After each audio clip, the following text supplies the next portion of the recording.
If you like the video, make sure to like, subscribe, and comment for more videos like this. For people who truly believe they've encountered otherworldly humanoid creatures, alien beings, or other extraterrestrial entities, what did you see? Share your most intriguing story. So, take this with a grain of salt, because even I can only entertain the thought since I have only second-hand information. But here's an intriguing story about that.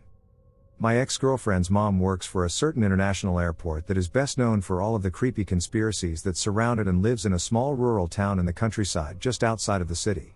To get to work, she took the same 20-minute drive on the same couple of back roads every day.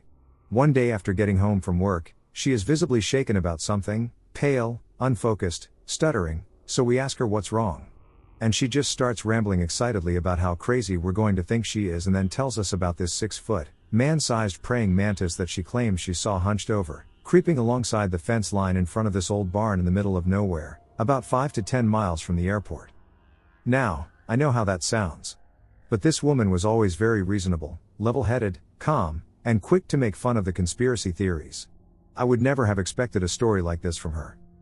Back in early high school, we were somewhat conspiracy-minded and primarily interested in aliens and UFOs. Since we had no personal reasons to doubt her credibility, we decided to search the internet for similar stories. And we did. Quite a few, actually. Several of them were located in the same general area and time frame, which refers to the weeks or days leading up to and after our case, rather than the exact same date and time. Anyway, we showed her mom the drawings we found, and her reaction made my skin crawl. Her eyes got wide as saucers, her pupils dilated, she immediately turned ghostly pale, and she was almost hyperventilating. She refused to talk about it again after that, and after some time, she began to deny that it ever happened in the first place. The last I knew, she was still in a frenzy, trying to quit her job and escape from the airport. However, I do not know if she ever succeeded. Large, bright green eyes at night, wooded area, 8 to 9 feet tall. This happened to my friend some years ago, and it has perplexed us ever since. I still haven't found a logical explanation for it. She was walking her dog in a wooded area at night with only her phone torch. She saw a pair of large, bright green eyes about 3 meters in front of her, standing approximately 8 to 9 feet tall. She blinked twice in rapid succession. I was on the phone with her at the time, and the absolute fear in her voice was real. It gave me goosebumps. I have never heard her so scared/disturbed. She is used to walking in the pitch black at night and is not easily shaken. The eyes were in the center of the path, and there were no solid branches or bushes surrounding it where an animal could have perched. I revisited the spot with her during the day. Just very twig-thin bushes and branches. She always comments on how large and bright they were and says they were closer together than a human's, much larger, and the color was comparable to that of night vision green. She couldn't tell if there was a dark figure/body attached. It was pitch black, and her phone light was pointed down. She turned around and ran. Any ideas or similar experiences? Alien encounter. It was the night of December 7, 2021. It was late, and I was driving back to my apartment from my boyfriend's. When I parked my car in the parking lot, I got out and looked up at the stars to see if I could see the Big Dipper. I was facing south when I heard a noise, like an airplane, so I was expecting to see one or a helicopter since a hospital was close to my apartment building. I started to see a sprinkle of lights like a sparkler, purple and pink dazzling lights. Then suddenly something sprang out of the night sky. It was just there, in 1 second. I can only describe it as some kind of Batman creature. It had wings and looked like it had ears like a bat. It was large and had its wings spread, floating, not flapping, though. Its skin was dark blue and purplish. It looked like a birdman. Muscular build, like a man. It just stared at me, with all black eyes. I was frozen from the shock of it, but somehow unafraid. I didn't move. It stared at me for what seemed like a long time until it started moving towards me. Fear took me then, and I closed my car door and turned my head away. That seemed to frighten it. It moved behind a tree. That's when I started walking very fast to my apartment, not looking back. I never found out why this creature appeared to me that night. There were no messages or signs, it was just staring at me. I've told one other person in my life, but other than her, no one. No one would believe me. I'm sure the people listening to this don't, but I know what I saw. It wasn't a hallucination. I'm not crazy. I just know things are out there now, things we can't explain. And maybe I'm lucky or unlucky for knowing this. I just have to tell my story on the off chance I'll get some answers. Glowing white figure with a blue outline. Both I and my cousin have this very vivid memory. When we were like 10 to 12, We were at our cottage. It was quite late at night when we noticed a glowing white humanoid figure with a blue outline outside our window. The figure stared at us through the window for a few minutes, terrifying us with its presence. Has anyone ever heard of other people encountering something like this or heard of anything like this and know what it could be? Thanks for your help. I'm very curious as to what we saw. Does this count as an alien encounter? About 10 years ago I was visiting my family. My sister had just had a baby, so we were all over congratulating her. I decided to stay the night and crashed on the living room couch. I don't know if you've ever experienced waking up as if you thought you were late for something. I woke up with an overwhelming feeling close to that. Only, for some reason, I was in a train of thought, like I needed to go to the window. There's a TV in front of the window, and I could see on the cable box the time was 3 a.m. I see my sibling asleep on the floor on the other side of the room as I'm getting up, and without thinking, I'm on my knees moving towards the window. I part the blinds and I'm immediately paralyzed with nightmare-level fear and recognize that I wanted to jump backwards, but I couldn't move. Staring at me an inch off the glass at eye level is a classic gray alien. The paralyzing fear swept over me in a wave, affecting every part of my body. Keep in mind for me that all of this happened in an instant. Like jumping when you didn't expect to bump into someone turning a corner. As I fought desperately to move and make a sound, I suddenly found myself jumping off the couch while simultaneously trying to move away from the window. With my heart pounding fiercely and my mind reeling, I awoke to find my sibling asleep at 3:04 a.m. Not sure if it was a dream or not, but it felt so damn real. On a side note, on 2 occasions as a child, I saw UFOs and have had recurring dreams for decades since the first time I saw one. I also have a 2-stitch scar on the side of my eye that my parents can give no explanation for and have brushed me off since childhood when I ask where it came from, as it was just there one day. My daughter has the same exact scar on her eye as well. Am I crazy and just reaching, or is there something here? Being with large black wings, do you know what it is? A while ago, while staying at my parents' house, I had this experience where I woke up during the night and saw this black figure hovering above me with large black wings. All I made out was some kind of head, a body, and these large black wings, which I'd say were 1.5 to 2 meters. As I woke up, it sort of just surged backwards into the darkness and disappeared. Very strange and scary, but I thought it must just be my mind doing weird stuff. However, it happened again to me, and just before, my sibling told me that he had experienced a similar thing, something above him while he slept with large black wings, only he described it as having a gray head. Basically, I'm sharing this here to see if anyone here knows what this could be. I'm also curious if anyone has encountered similar situations. Thanks for any info or advice. When I was about 13, I believed extraterrestrial beings were following me around. I used to have sudden urges to go outside at night and stargaze. Often I would see triangular-shaped aircraft hovering over me and then disappear. The house I lived in seemed to be haunted because I heard voices and saw non-human shaped shadows through the corner of my eye. The creepiest part was when I went places and an owl would follow me around. Everywhere I went, the same owl would be within my surroundings. The owl would also let me get close to it, but it was always a few feet too high for me to actually touch it. This lasted about 6 months. One night, as I lay in bed fully awake and terrified, I sensed a group of people surrounding me. They were speaking in whispers, and I couldn't make out what they were saying. Then I remember being lifted and thrown on my bed in a state of panic only to find my dad with his gun drawn in the doorway. He said that he heard noises, and when he opened my bedroom door, I was floating, so he ran and grabbed his gun. Following that incident, the presence of the owl, the aircraft, the shadows, and the sense of surveillance simply disappeared. About a year later the movie The Fourth Kind came out. Which was really weird. Alien Encounter, 1994. Maine, 1994. When I was a child, I suffered from extreme night terrors. I thought there was something taking me in the night. I would wake to blinding light, and then I'd wake a second time, as if I were having a dream inside a dream. These terrors kept on for most of my childhood. It wouldn't happen every night, but once or twice a month. My family moved north when I was 8. After years of nightmares, the new environment seemed to calm my mind. This didn't last long though. More frequently I felt as if I were being taken by the white lights. I pleaded with my parents to believe me, but they didn't. They had no answers either. One of the nights I woke before the white lights. I was lying in my bunk bed, my brother on the bottom and me on top. I was looking at the glow-in-the-dark stars I had on my ceiling when, in an instant, I was blinded by this white light. I felt fear come over me, and I couldn't scream for help. I helplessly watched my door creak open. There it was. The night person I was dreaming about. It didn't look at me, it looked around for a second and walked toward the bunk beds. I remember trying to scream, but I couldn't. I couldn't breathe or move. It walked up beside the bunk beds, inspecting my brother. I tried to scream and got nothing. It looked up at me with a snap of its head. Almost like it was surprised I was looking at it. As if I startled it. It stretched its hand out to my face as if to grab me. I fought my fear and managed to ball up a fist and try to hit it. I did, but barely. I tapped it, just touching it.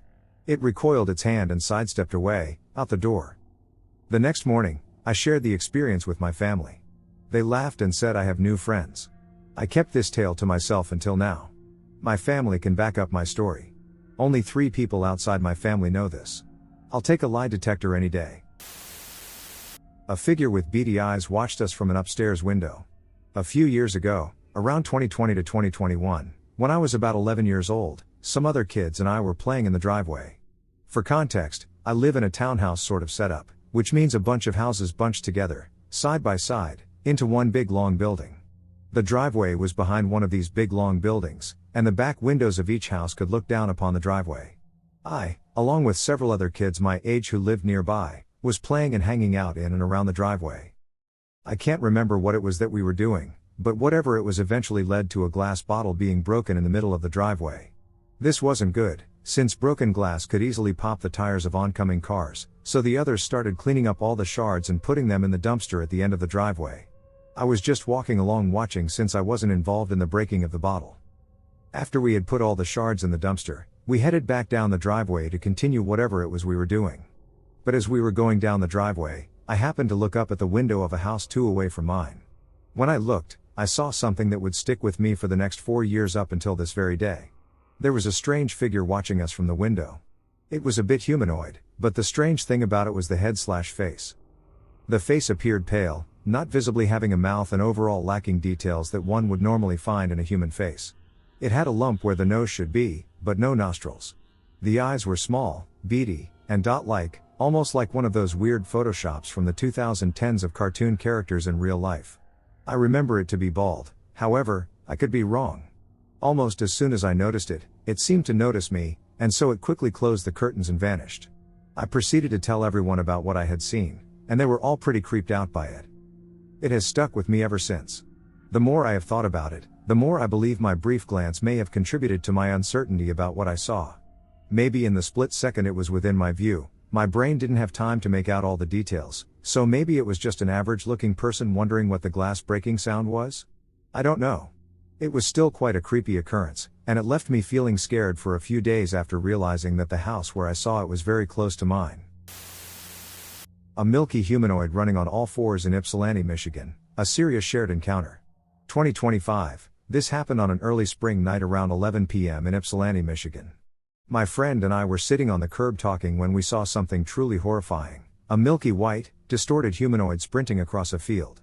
It was moving on all fours, but its stomach was facing upward, and its head was twisted to face its own torso. It ran very fast, stopped at the edge of the road, waited for traffic to pass, and then darted across. When we saw its form clearly under the streetlights, we both stopped talking instantly. The air went silent. Not just quiet but unnaturally so. We didn't need to tell each other to stop. Something in us just knew. The fear wasn't regular fear, it felt primal, like our instincts shut everything down. It wasn't a costume, animal, or person.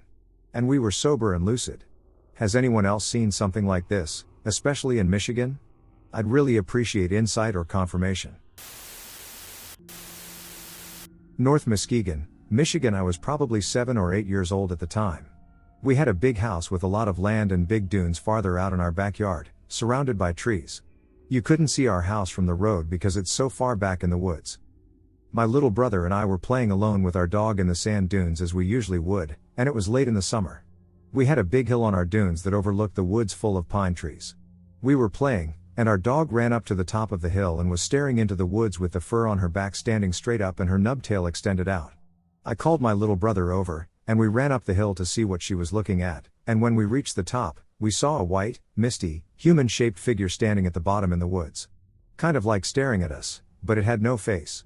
The misty white figure, shaped like a human body, terrified us as we froze. Our dog ran towards it, and in an instant, it vanished, striking one of the tall, very large pine trees, causing the entire tree to splinter. Terrified and in tears, we ran back to our house, while our dad went out to ensure it wasn't someone watching us in the woods or something similar. We were told to not play in the dunes by ourselves for a while. Years go by, and I'm now friends with our neighbor, who is 3 years older than me. I had to have been maybe 13 years old at the time, and we had a lot of land separating us from our neighbor's house in those same woods. We had quad trails that my family used to ride in the woods, and one of the trails led to our neighbor's house. My mom wouldn't let me walk along the road, so I frequently walked the woods to get to her house and back home. At this point I had forgotten about this creepy figure, and then one day. It was approaching dusk, the sun was lowering slightly, yet the day remained bright, and I found myself in the heart of the woods on the trail. I looked up from staring at the ground during my walk, and I saw the creepy figure again. At this point I knew what we saw as children was true. My whole body froze. The figure was standing about 30 feet away from me. The figure was misty, white, human, and faceless. It felt like I was frozen there for ages, but then I snapped out of it, turned, and ran as fast as I could back home. Everything in me thought I was going to die, like I was going to go missing and no one would ever find me again in those woods, and I ran as fast as I could, screaming and crying, back home. I told my mom about the incident again, and her face turned pale. She assured me that I never had to walk in those woods, and I never did. I lived on the corner of Green Creek and Fenner Road in North Muskegon. If anyone has any similar stories, please reach out to me. What exactly did I see? It all started at about 8 p.m. or so. I lived in a pretty big house. My bedroom was at the very top of said house. I remember I was sleeping when I was woken up by the sounds of grass crunching. I got up and looked out my window to see something crawl over the gate of our backyard. It was this strange thing. It was covered in fur on the top half of its body. The bottom half of it was covered in fur, while the top half looked like a human. It crawled around on the grass. Its eyes were bulbous and green. It had antlers like that of a moose. I was mesmerized by the creature. And I tapped the glass of my window. Instantly the creature turned to me, and our eyes locked. Then almost as quickly as it entered, the creature ran back and crawled over the fence and went back into the woods. For some reason I cared very little about the encounter and went to bed. The next day I looked for it in the backyard only to find that the gate was shredded like a tree had fallen on it or something. Keep in mind, the creature had crawled over the gate yesterday, meaning it had come back sometime after I had gone back to sleep. I really don't know what it was. It couldn't be a deer because it had moose antlers and was also humanoid. It couldn't be a Wendigo because I was in Florida, and it was scared or at least alarmed by my presence. To this day I wonder what it is. One guy on my online chat said it could be Cernios, the pagan god of deer. I refuse to believe that, and so I'm here. I'm wondering if anyone else has shared my encounter. Sorry if this sounds like crazy talk or unbelievable, but it is true. White humanoid out in the woods of Maine. About 2 weeks ago, my sister and her friend saw a completely pale white humanoid with the face of a young man, and just the other day, I spotted it out of the corner of my eye. I also have other strange stuff happen to me out in these woods, like footsteps, and I think way back I saw the same thing out in the quarry where my sister saw it, but I forgot about it and felt peace, and I felt the same when I saw it out of the corner of my eye. It's almost like it's calming me down, as if it wants to hurt me easier. Can someone please try to help with this? I am considering consulting a psychic and installing trail cameras in the woods, however, I will never venture out there alone again. Were they humans, or did they just look human? Among those cases declared unidentified by the Air Force that are reported to involve alleged occupants is a sighting by William Squires, who, at the time, was a musician and staff member of radio station KOAM in Pittsburgh, Kansas. Certain features are strikingly similar to Mrs. Suzanne E. Knight's sighting in Maryland, at about the same time. The witness report follows. At about 5:30 a.m. on August 25, 1952, while Squires was driving to work from his home in Frontenac, Kansas, he saw a low hovering object with clearly defined windows in a heavily wooded area about 7 miles northeast of Pittsburgh. "My hair rose straight up on the back of my head," he said when reporting the incident later. He described the object as resembling 2 turtle shells, or 2 oval meat platters, placed edge to edge. Along the rim where the 2 halves joined, he noticed a series of small propellers, 6 to 12 inches in diameter, projecting outward at close intervals all the way around the object. These propellers were revolving at high speed. Squires said the object was about 75 feet long, 45 feet wide, and 25 feet high and was rocking slightly back and forth as it hovered over a field near the highway. The body was of a dull aluminum color, and across the top and extending down to the rim of the object were several rectangular windows, through which Squires could see a bluish light fluctuating from dark to light. He observed considerable activity behind these windows, but it was obscured like a window shade pulled down. I could see figures behind it. Forward of these windows was another rectangular window, which was clear, and through it the witness could plainly see the head and shoulders of a single man, sitting motionless, and facing the forward edge of the object. I definitely saw a human being through the window, the witness asserted. He turned off the motor of his car and got out. He could hear a steady throbbing sound, and as he approached on foot to within 100 feet, the object suddenly rose straight up into the air and out of sight, sounding like a covey of 100 quail taking off. The vegetation beneath the object was blown about as the object rose up. Squires was convinced that the object was piloted by humans and not some men from Mars. The witness returned to the scene later with officials from the radio station, who verified the fact that the vegetation appeared disturbed, like the backwash of where the thing took off. Air Force officials later confirmed these findings and rated the witness's reliability as good in their official report. Winged humanoid. 3 years ago I woke up around 2 a.m. in the morning. I got up, and I pulled out my iPod to see memes. After a while I decided to look out the window like I usually do and look at the sky to see if it was cloudy or bursting with stars when I noticed something fly past around 500 feet away. I only remember the wings and that it had a human-like body. I was paralyzed when I saw it. I was so scared that night that I couldn't sleep. I tried telling my parents, but they didn't believe me. Possible alien encounters I had as a young kid. I was living in a trailer park with my parents and sleeping in their bed when they walked in. I remember my dad screaming and then getting calm real quick. I got calm right afterwards. I vaguely remember talking to them before they left, and my parents woke up slightly spooked but unaware of what happened. I remember them having bird faces. Big beaks. The second encounter was at the same location. I was about 6. My dad went to work early in the morning, and my mom was asleep. I don't remember exactly how it started, but what you'd call a typical gray alien was tapping at the window in my mother's room. It had a pink bow in its head and was trying to get me outside. After a brief conversation, I ran to the back of the trailer, but I don't recall what happened next. That's how I remember it, even though I know it sounds even more absurd. An odd-looking grayish kid with a bow on its forehead is talking to me through the window. 3 somewhere around that time, I don't remember what happened, but mom is scared and screaming, and I'm freaking out, crying, and looking at my toy box in the closet, trying to focus my fear on that when they come in my room and say words to comfort me to get me to look at them. When I eventually do reluctantly, I see what I can only describe as a bug's face. It also has praying mantis arm appendages. I start crying, and that's all I remember. 4. I remember being up early at like 6 or 7 before my parents, watching TV when I hear a tap on the living room window. I turn to see a dude in what now seems like a hazmat suit waving to me. I go get my mother immediately and frantically. When we get back to the living room, the hazmat guy is gone. The same day my little brother went missing for a few minutes. My mom put him to bed, and 5 minutes later he was gone. We ran outside to find him, but he was nowhere to be found. When my mom and I went back inside, she calmly said, "Well, maybe you'll have another brother someday," which felt very off. Then a few minutes later we checked his room, and he was back in bed, and we forgot about it as if nothing had happened. 5. Last encounter I can think of. Around 2011 we lived in some apartments, and I remember looking out my window and seeing a weird light in the distance. My brother told me to forget about it, and I went to bed with the lights on, scared.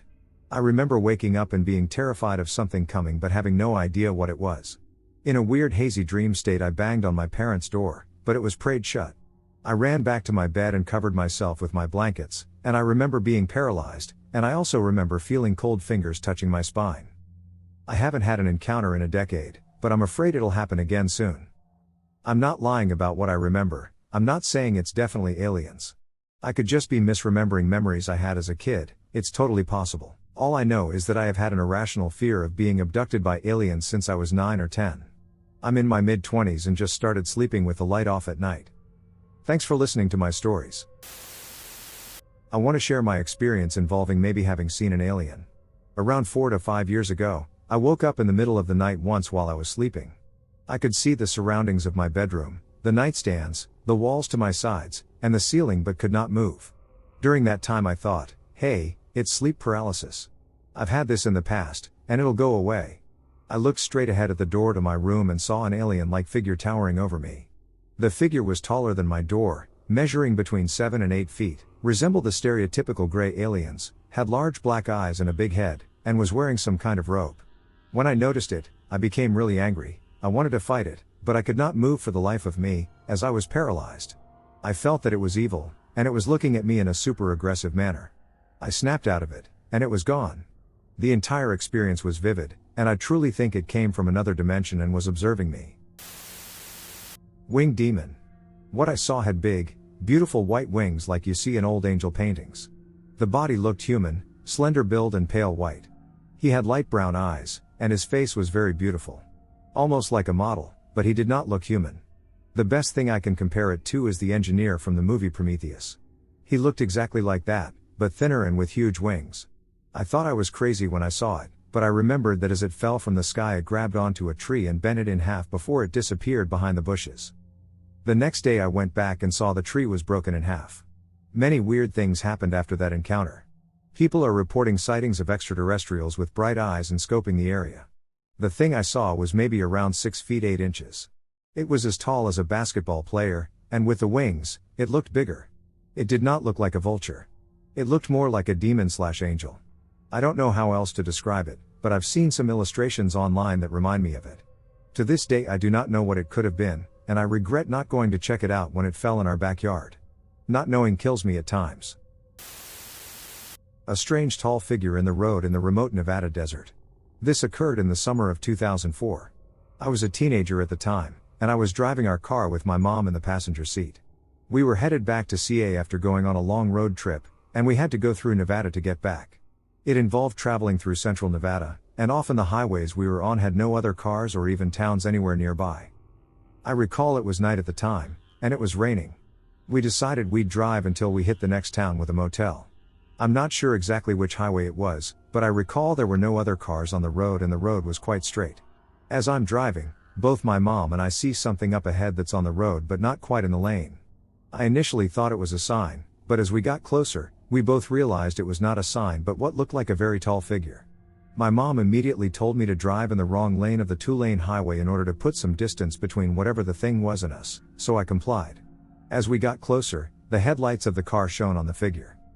As best as I can recall, it looked like a very tall white man with a completely bald head. I don't even remember seeing eyebrows. He was wearing a dark long coat, but his head was uncovered. What really spooked me was his expression. He had a very solemn look, almost of little emotion. And he was just standing there staring not at us but at something off to an angle kind of behind us.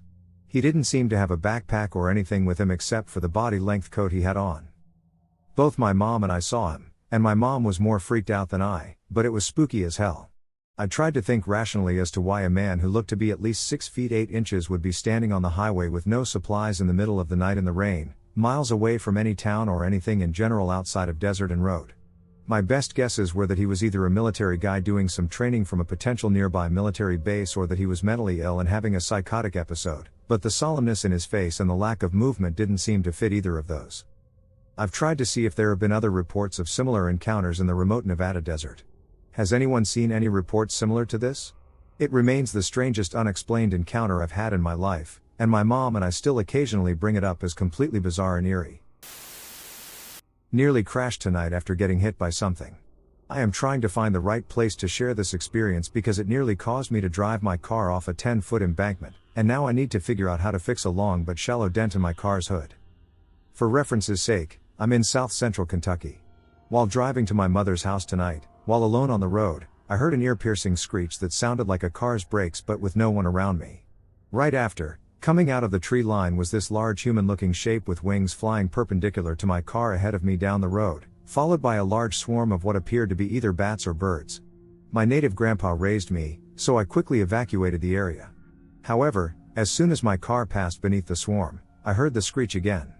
This time, the swarm approached my car directly, causing a deep impact on my hatchback door. It appeared as though someone had slammed something into my car, leaving behind blood. I got to my mom's house soon after, and when I got closer to houses with lights on and people outside, the swarm dispersed, but I could still hear them out there. 2 hours after telling my family about the event and them not believing me, I prepared to leave and drive back home. As I was driving down a long, hilly section of the road surrounded by dense forest, something flew out of the tree line, slammed into my car hood, rolled over my windshield and roof, and then screeched away, propelling itself off my car roof as it left. I stopped my car to check on it, and now it has a long 3 to 5 foot long dent going sideways across my hood like someone body slammed it, as well as scratch marks and blood flecks across my hood and car roof. If it wasn't for what I saw, I'd have thought it was a deer, but I fully saw what I hit, and it wasn't a deer. It was definitely human-like, or at least the shape flying foxes are, long thin body, thin limbs, human shape, but solid black and with a patchy leathery look to it. Virtually no hair or fuzz on it except in its mouth/nose area.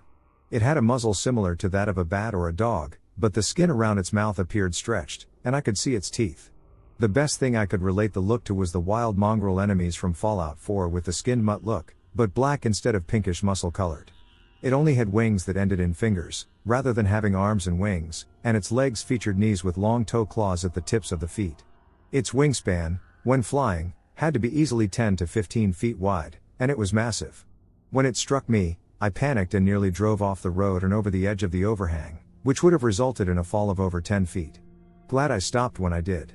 The first thing I did was try to take pictures of the damage, but even with the flash on, it was difficult to see the extent of the damage. The blood appears almost rust-like, yet it feels fresh and has a coppery smell. Does anyone have any ideas what the hell I just ran over with my car? My wife suggested that I ask you all for your opinions. Need help with identifying this. So for a little background info, my BF and I were out in his shed doing some woodworking when we sat down for a cigarette. The door was slightly open enough to hear all of the bustling of our neighborhood. It wasn't too late, enough for our neighbors to be out, but late enough for the sky to be dark. We heard a guttural scream or howl from the cow farm a few houses down. A scream that my boyfriend said he has heard many times before throughout his life. As a witch who practices various traditions, I immediately thought the sound was made by a skinwalker. However, recently he has informed me that he saw a pale, inhumanly thin humanoid with hollow, black eyes when he lived at his old house. It was peering up from behind his car and darted down whenever he saw it. When he immediately went to go investigate, it was gone. He has seen it a few times. I tried to joke it off, but he was dead serious. He was more serious than he had ever been before. None of the cryptids I've looked up or found fit the description that he told me, so I'm coming here to see if anybody can help me figure out what I'm searching for. Saw a humanoid insect-like creature in a forest. Has anyone else experienced something like this? Hey, something really strange happened to me and my friend recently, and I can't stop thinking about it. We were walking on a wooded path from a parking lot to a park, not a full forest but still enough trees to feel isolated. At one point, a mosquito landed on my friend, and I killed it. Immediately after, the smell of blood filled the air, not just a trace, it was like the whole forest smelled metallic, sharp, and heavy, hanging everywhere around us. Right after that, we saw something we still can't explain. It was tiny, about the size of a human pinky finger, and humanoid. It had 2 arms, 2 legs, and 3 thin wings that were tan. It glided silently rather than flapping, and its skin was tan, smooth, and completely featureless. It ignored us and moved past us for 10 to 15 seconds before disappearing. While it was there, the forest went completely silent. The wind stopped, birds stopped calling, and every mosquito in the area vanished. As soon as it left, the blood smell disappeared and the forest returned to normal. Both of us got chills and felt like we were being watched even after it was gone. I'm trying to figure out what this could be. Could it be a paranormal entity or something connected to the forest in a way we don't understand? Has anyone experienced anything similar or know of anything like this? Title: Has anyone else seen a glowing white figure with no face? When I was a child, I don't remember the exact age, but I think I was around 7, I had a very strange experience. I was in my bedroom looking for a toy to take to school when I glanced toward the corner of my closet. That's when I saw a glowing white figure. It had no face, no clothes, and its entire body looked like it was made of light, kind of a silver-white glow. I could clearly see its head and hands, and it was just standing there, staring at me. I froze in fear. When I looked away for a second and looked back, it had disappeared. A few years later, I had another strange encounter. I was in the living room watching TV. There was a large glass door that opened to our garden, and while watching, I suddenly felt like I needed to look outside. That's when I saw a human-like figure quickly moving past the door. I panicked and ran to tell my parents. It was around 8 p.m. My dad, fearing a robbery, seized his gun and fled outside. My mom asked me what the person looked like, and I said, white. What I meant was, it was glowing white, like light, not like a person wearing white clothes. When she asked me to describe the face, I told her it didn't have one and that it was floating as it passed by the window. Years after that, I was sleeping at my aunt's house, in my cousin's room. That room was directly across from my aunt's. She told my parents that one night she woke up and saw around 3 of those same glowing white, faceless figures floating outside the room I was sleeping in. When my parents heard this, they immediately remembered what I had told them years before. I haven't seen them since, but I've always wondered what they were. I've found a few similar stories online, and I've seen people talk about shadow people, but these were the opposite, not dark, but bright and glowing. Has anyone else ever seen something like this? Humanoid creature in Oklahoma? My friend is visiting Walters, Oklahoma, right now. She snuck out to see a friend, and during the walk home, she made eye contact with this creature for a solid 3 seconds. She said that it was a bald, lanky humanoid with red eyes hunched over like a rabbit. It had big, round, red eyes. She also said that it was way bigger than a person. We're trying to figure out what it might have been. She's pretty scared, and I would be too. No more sneaking out for her. Terrifying encounter just now. I live in southern New Jersey, about halfway between Philadelphia and Atlantic City. About an hour ago, at approximately 11:45 p.m. on October 13th, I went out on my front porch to smoke a cigarette when I started to notice movement across the four-way stop about 20 yards in the distance. To me it looked like white-looking mist moving across the road in a periodic nature. Also in the woods were metallic banging and movement sounds. Where the woods are across the street is just wilderness for miles until you hit the water. Right after that happens, this light rises up out of the woods and just sits there for about 3 minutes. At this point I wasn't sure if it was just a plane off in the distance or what. To be honest, it just looked like a ball of light from that distance. When it started to move, it moved right towards me. This thing moved at a slow, steady rate until it was literally about 500 yards from my face. It was a dark metallic, almost plate-looking object with the lights underneath flashing red upside-down double V-shaped patterns along with some random flashes. It scared the living shit out of me, to be quite honest. It looked unlike any aircraft I've ever seen before. While it was flying at increasing speed away from me, the other phenomenon I experienced first, the mist free-flowing forms crossing the street, started up again almost like they stopped while the ship signaled them. I notice what sounds to be voices that feel like they're all around me, but they sound distant but close at the same time. It's hard to explain, really. Also, there were now a lot of lights all moving around in the woods and street right in front of me. The lights, though, were free-flowing little balls of bluish-white light that almost resembled flashlights in the woods without people holding them.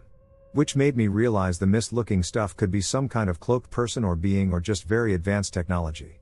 It really felt like there were people all around me at this point. I'm still very scared. I don't think people are supposed to see this sort of thing. I'm literally shaking as I'm writing this. Words can't even begin to describe the terror I felt when I realized what was going on. Please, I swear to you every word I've written is 100% true, and I will answer any questions that anybody has. I've never seen anything like this before. I have no history of mental illness. I'm a totally sane, regular guy. I'm really afraid for my safety. I really can't believe this happened to me. I saw the same thing here in CA. It's to this day the most amazing thing I've ever seen. It really affected my life knowing that these things exist. It made me question my existence. I was so close to this man with wings. And I knew it wasn't the Mothman. The creature looked like an angel/demon. It had a human body and head. It was pale white and had no genitalia. My mother lives in Sunland, California, near the mountains, and one night I was walking to her home, and I saw this thing from the corner of my eye. It was flying down from the sky, and it looked at me in shock that I could see it. It then slowly turned my way and spread its wings wide open and fell in a bush. It was amazing. The next day I saw it again, but this time it was hiding behind a tree watching me. This is by far the best supernatural encounter I could ever have. It looked like something out of a Guillermo del Toro movie. And no, I wasn't drunk, nor do I do drugs. Believe it or not, I don't care. I just wanted to share my story with the people that feel alone with this. Alien? Entity? Creature? Weird experience, to say the least. Hey all. I wanted to share a story from a couple years ago that I thought would be fun to share here. I have always wondered about what I saw that night and if anyone might have any ideas. My dad and I are fascinated by ghosts/alien/paranormal stuff. We find fascination in anything that is unique to our realm. One year, we had lived in Idaho with a roommate/friend. I don't know where in Idaho, but it was about an hour from stores like Walmart. We were surrounded by trees and wildlife for what seemed like forever. One night, I decided to stare out of my bedroom window. Because we were in the middle of nowhere, there were no city lights to light up the night sky and hide away the stars. Here, the stars were crystal clear, and I could see what looked like galaxies. Until, on this night, I happened to notice 3 different colored lights forming a triangle in the sky. I quickly ran out of my room to find my dad and his roommate sitting in the living room talking. I told them what I saw, and we went to the porch to see the lights. We stood for a good couple of minutes at these giant lights in the sky, pondering what they could be. Just as we were about to head inside, we heard a strange snarling coming from the left side of the house. Obviously, we could not see the creature because it was in the middle of the night in the middle of nowhere. But, we knew we were surrounded by trees, and this thing was definitely hidden around them. Now, when I say strange snarling, I really wish I could describe this noise better. It did not sound like a normal animal at all. It sounded distorted, almost as if it was screeching in a very odd way. My dad's roommate quickly went inside to grab a gun to shoot the creature, and at this point, we knew that there was no way an animal could make that sound. The roommate came back outside and immediately started shooting in this thing's direction. We then heard its fast-paced steps racing toward us. It ran under the porch, and the roommate and I ran inside while my dad stayed on the porch.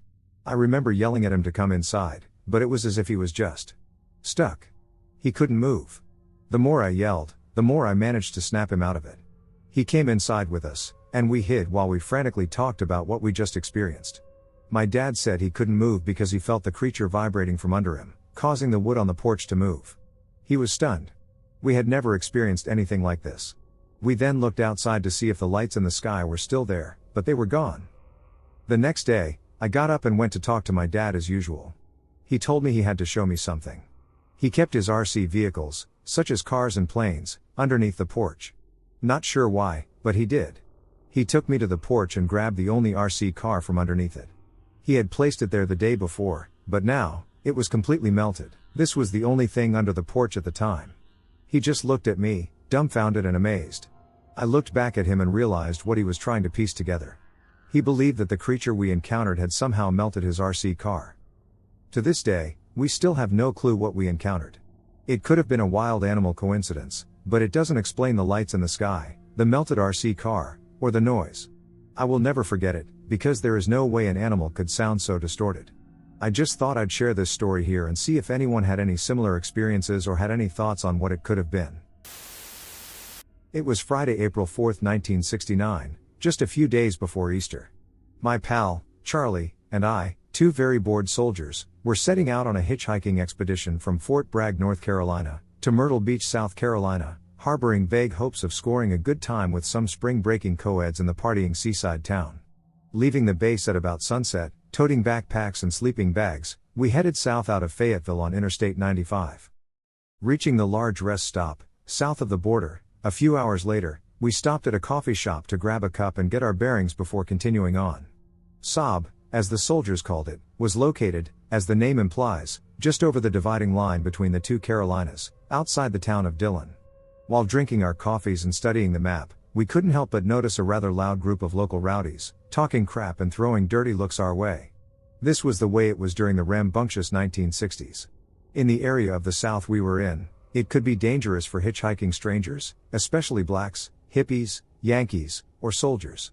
Accordingly, Charlie and I took the leering glances very seriously, finishing our coffees quickly and moving on down the road. Before long, we were walking through downtown Dillon looking for Route 25, the old Lotta Highway cutoff leading toward Myrtle Beach, still some 70 miles away. One good ride could get us there and, at the same time, get us away from the trouble we both sensed was coming.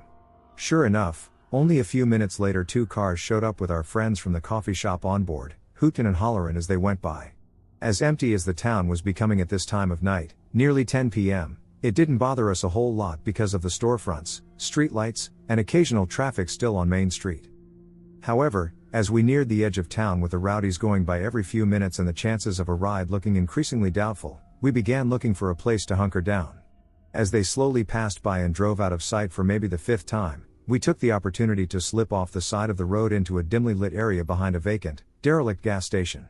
Walking by the left side of the deserted building, the 2 of us followed a wheel-rutted dirt path up and over a small crest. By now barely able to see more than a few feet in front of us, we passed through a line of trees edging the gas station lot into almost complete darkness.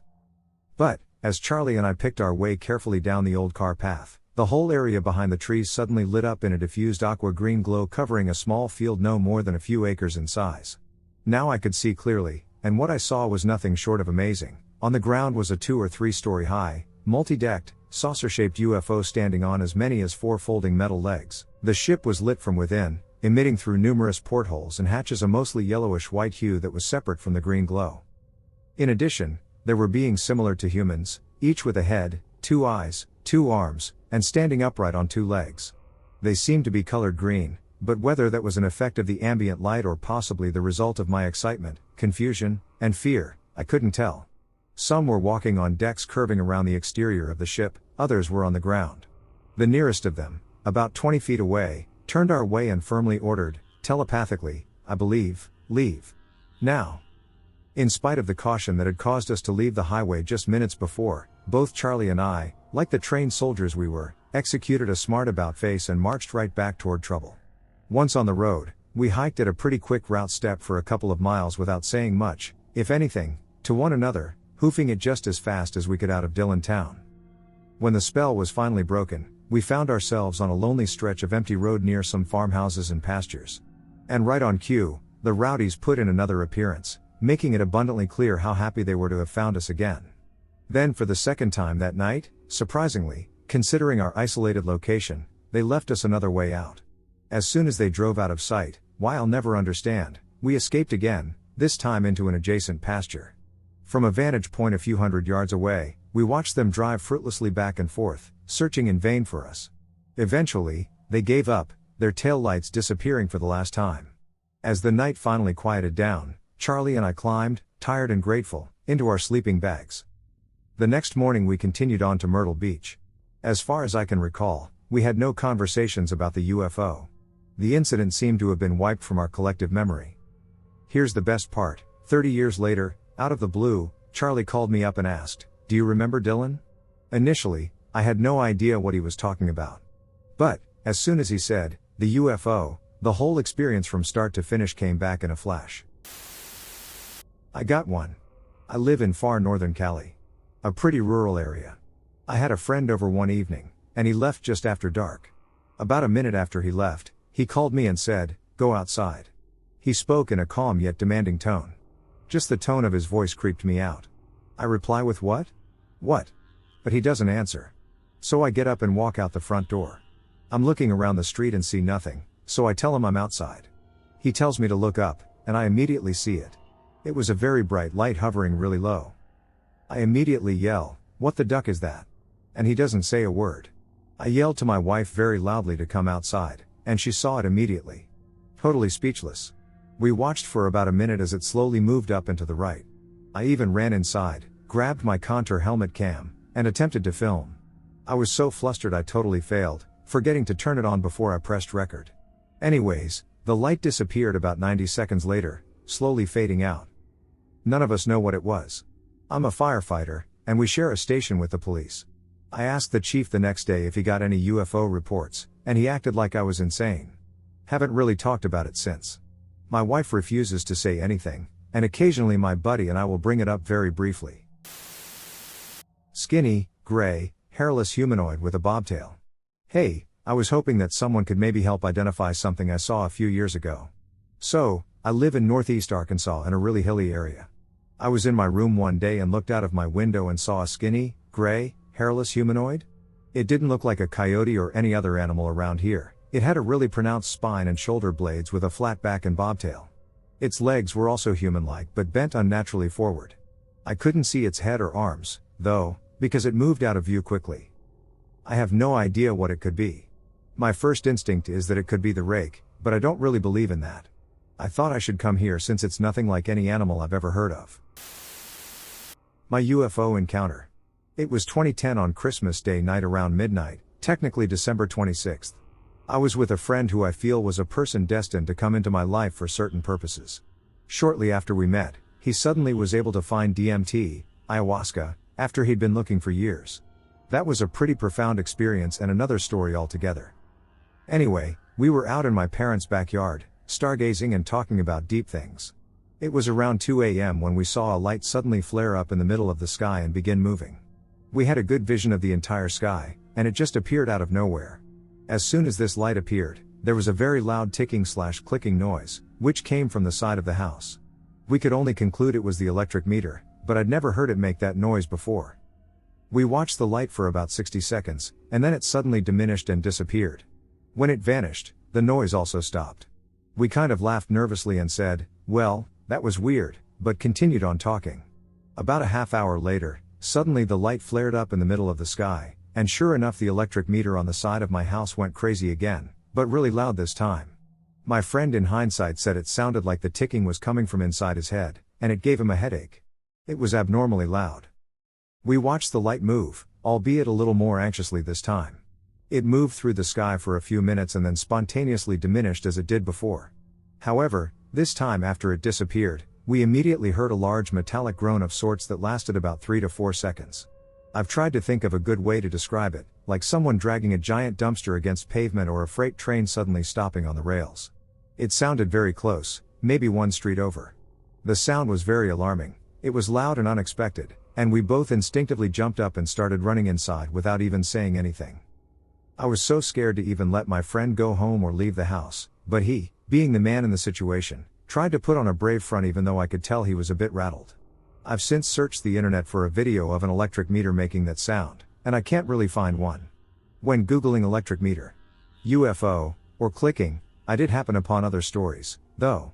Stories of actual alien encounters where the being tried to communicate in strange electronic clicks. I truly hope there wasn't one in our yard somewhere, but even if it was actually just my electric meter, it going haywire in the presence of a UFO is pretty unsettling. Has anyone experienced anything like this? Had an electric meter go haywire in the presence of a strange light? Has anyone heard a strange metallic groan coming from a UFO or a strange light? I'm very interested to hear your input. White figure in a forest. A few years ago, I think in 2021, I was in a forest, and I saw a completely white humanoid figure that walked from behind one tree to behind another tree. It took a few seconds, and I saw it clearly. It was probably around 1.7 meters, and it didn't react to me. After this I was afraid to go into a forest for around 2 weeks, and the next time I went to the place where I saw it was a month later. Under a kilometer away in that forest there is a circle made from stones that has been there for over 10 years, but from what I know nothing weird happened related to it. This and 2 other things, a very fast object flying at similar times every night near a military site and hearing weird electric sounds from walls for over a month, which only I heard, are my only experiences that I can't simply blame on illusions. My family from my dad's side had some paranormal experiences. My grandma saw my grandpa's father a few nights in a row, but this was probably a dream. A large mirror fell and shattered on the same night that my aunt's friend died. My dad nearly died in 2 car crashes that occurred 2 weeks before he learned that my mom was pregnant. My grandpa saw a white sphere above a river. My aunt was summoning ghosts with her friend, and the fire on a candle went out and then returned despite there being no wind. The lives of her and a friend were awful for the next 10 years. My great-grandparents had an encounter on July 4, 1982, in Concord Community, East Texas. Has anyone heard of anything similar? I tell their story below.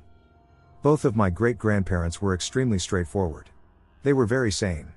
The event took place around 6 o'clock in the evening on July 4, 1982. This happened out in the country community of Concord, East Texas. My great-grandmother was getting clothes in off the clothesline, and all of a sudden a fog bank rolled in. Which is very unusual for July. It was also unusual that the fog didn't touch the ground, it hovered at about knee height. Then standing in the fog above the ground were 2 men. So basically they were floating above the ground. They wore clothes that looked like saran wrap. One was a foot taller than the other. My grandmother called my grandfather out to the clothesline, asking him, "Do you know these people?" He came out, saw them, and said no. He then ran in the house and got his hot pistol. He said that if they came any closer, he would shoot them. He wouldn't miss either because my granddaddy was an excellent shot. He could shoot crows out of the air with a pistol. They stood there in the fog for several minutes watching each other. Then my great-grandmother said they seemed to just disappear by shooting up towards the sky. The fog then slowly began to dissipate. They then called my grandparents, who came over immediately. When they got there, my great-grandparents were obviously shaken and too afraid to sleep in their house that night.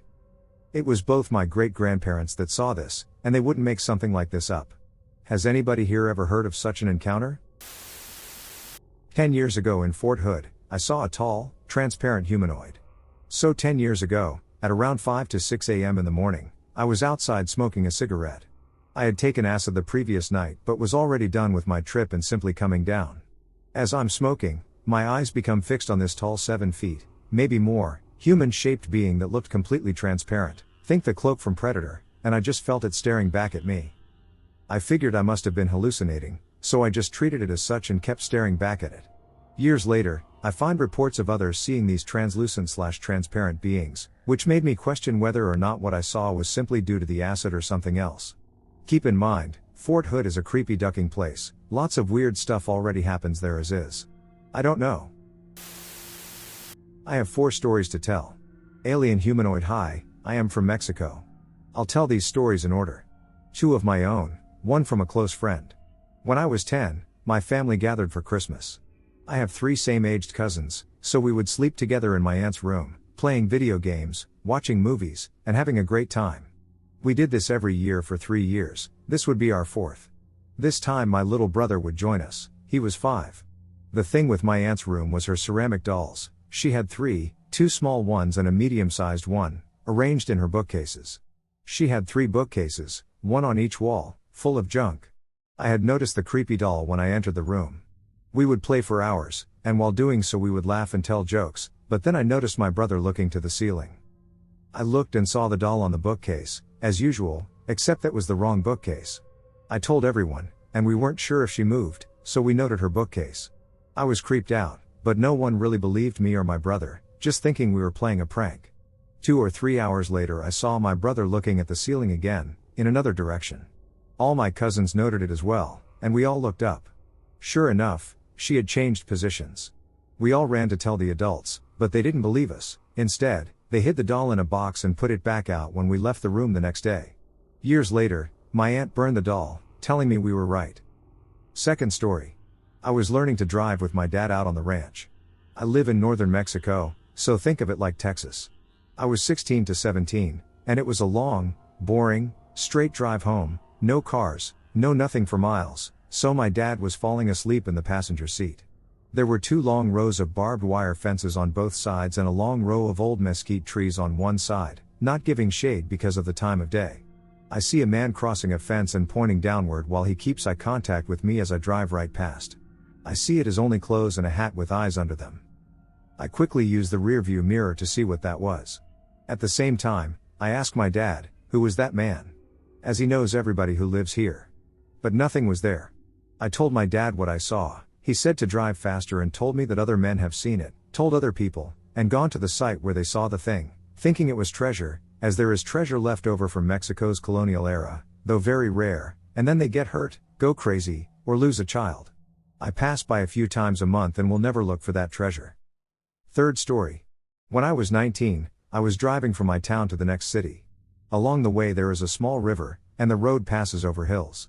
The hills have streams that connect to the river, and you pass small bridges. On the lowest hill, just before passing it, I saw a Baphomet-type creature that had no wings and was nude. The creature was walking slowly and awkwardly along the side of the road. I don't even remember hitting the brakes, I was doing 60 kilometers per hour. I was suddenly just there, looking at it, the car on but not moving. Maybe I couldn't move.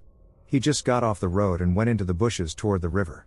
He looked at me a couple of times with that emotionless goat look. I could never tell what that was and drove fast to the next town. Last story. My friend lives in a colonial city with a lot of history. Near a stone quarry, for years he said in his dreams he would go up to his window and see a weird lady, first very far away, almost at the horizon, then closer. This took about 4 to 5 years. He then saw her on his street. A month later, he was sleeping on his couch after a long night of video games, and he woke up seeing the lady in front of his front door, looking at him sleep. Scared out of his mind, he couldn't scream. His mom, brother, and sister were in the house. He covers himself under a sweater, thinks it's a bad dream and it will go away, but it does not work. When he looks, she is still there, and then she starts coming to him.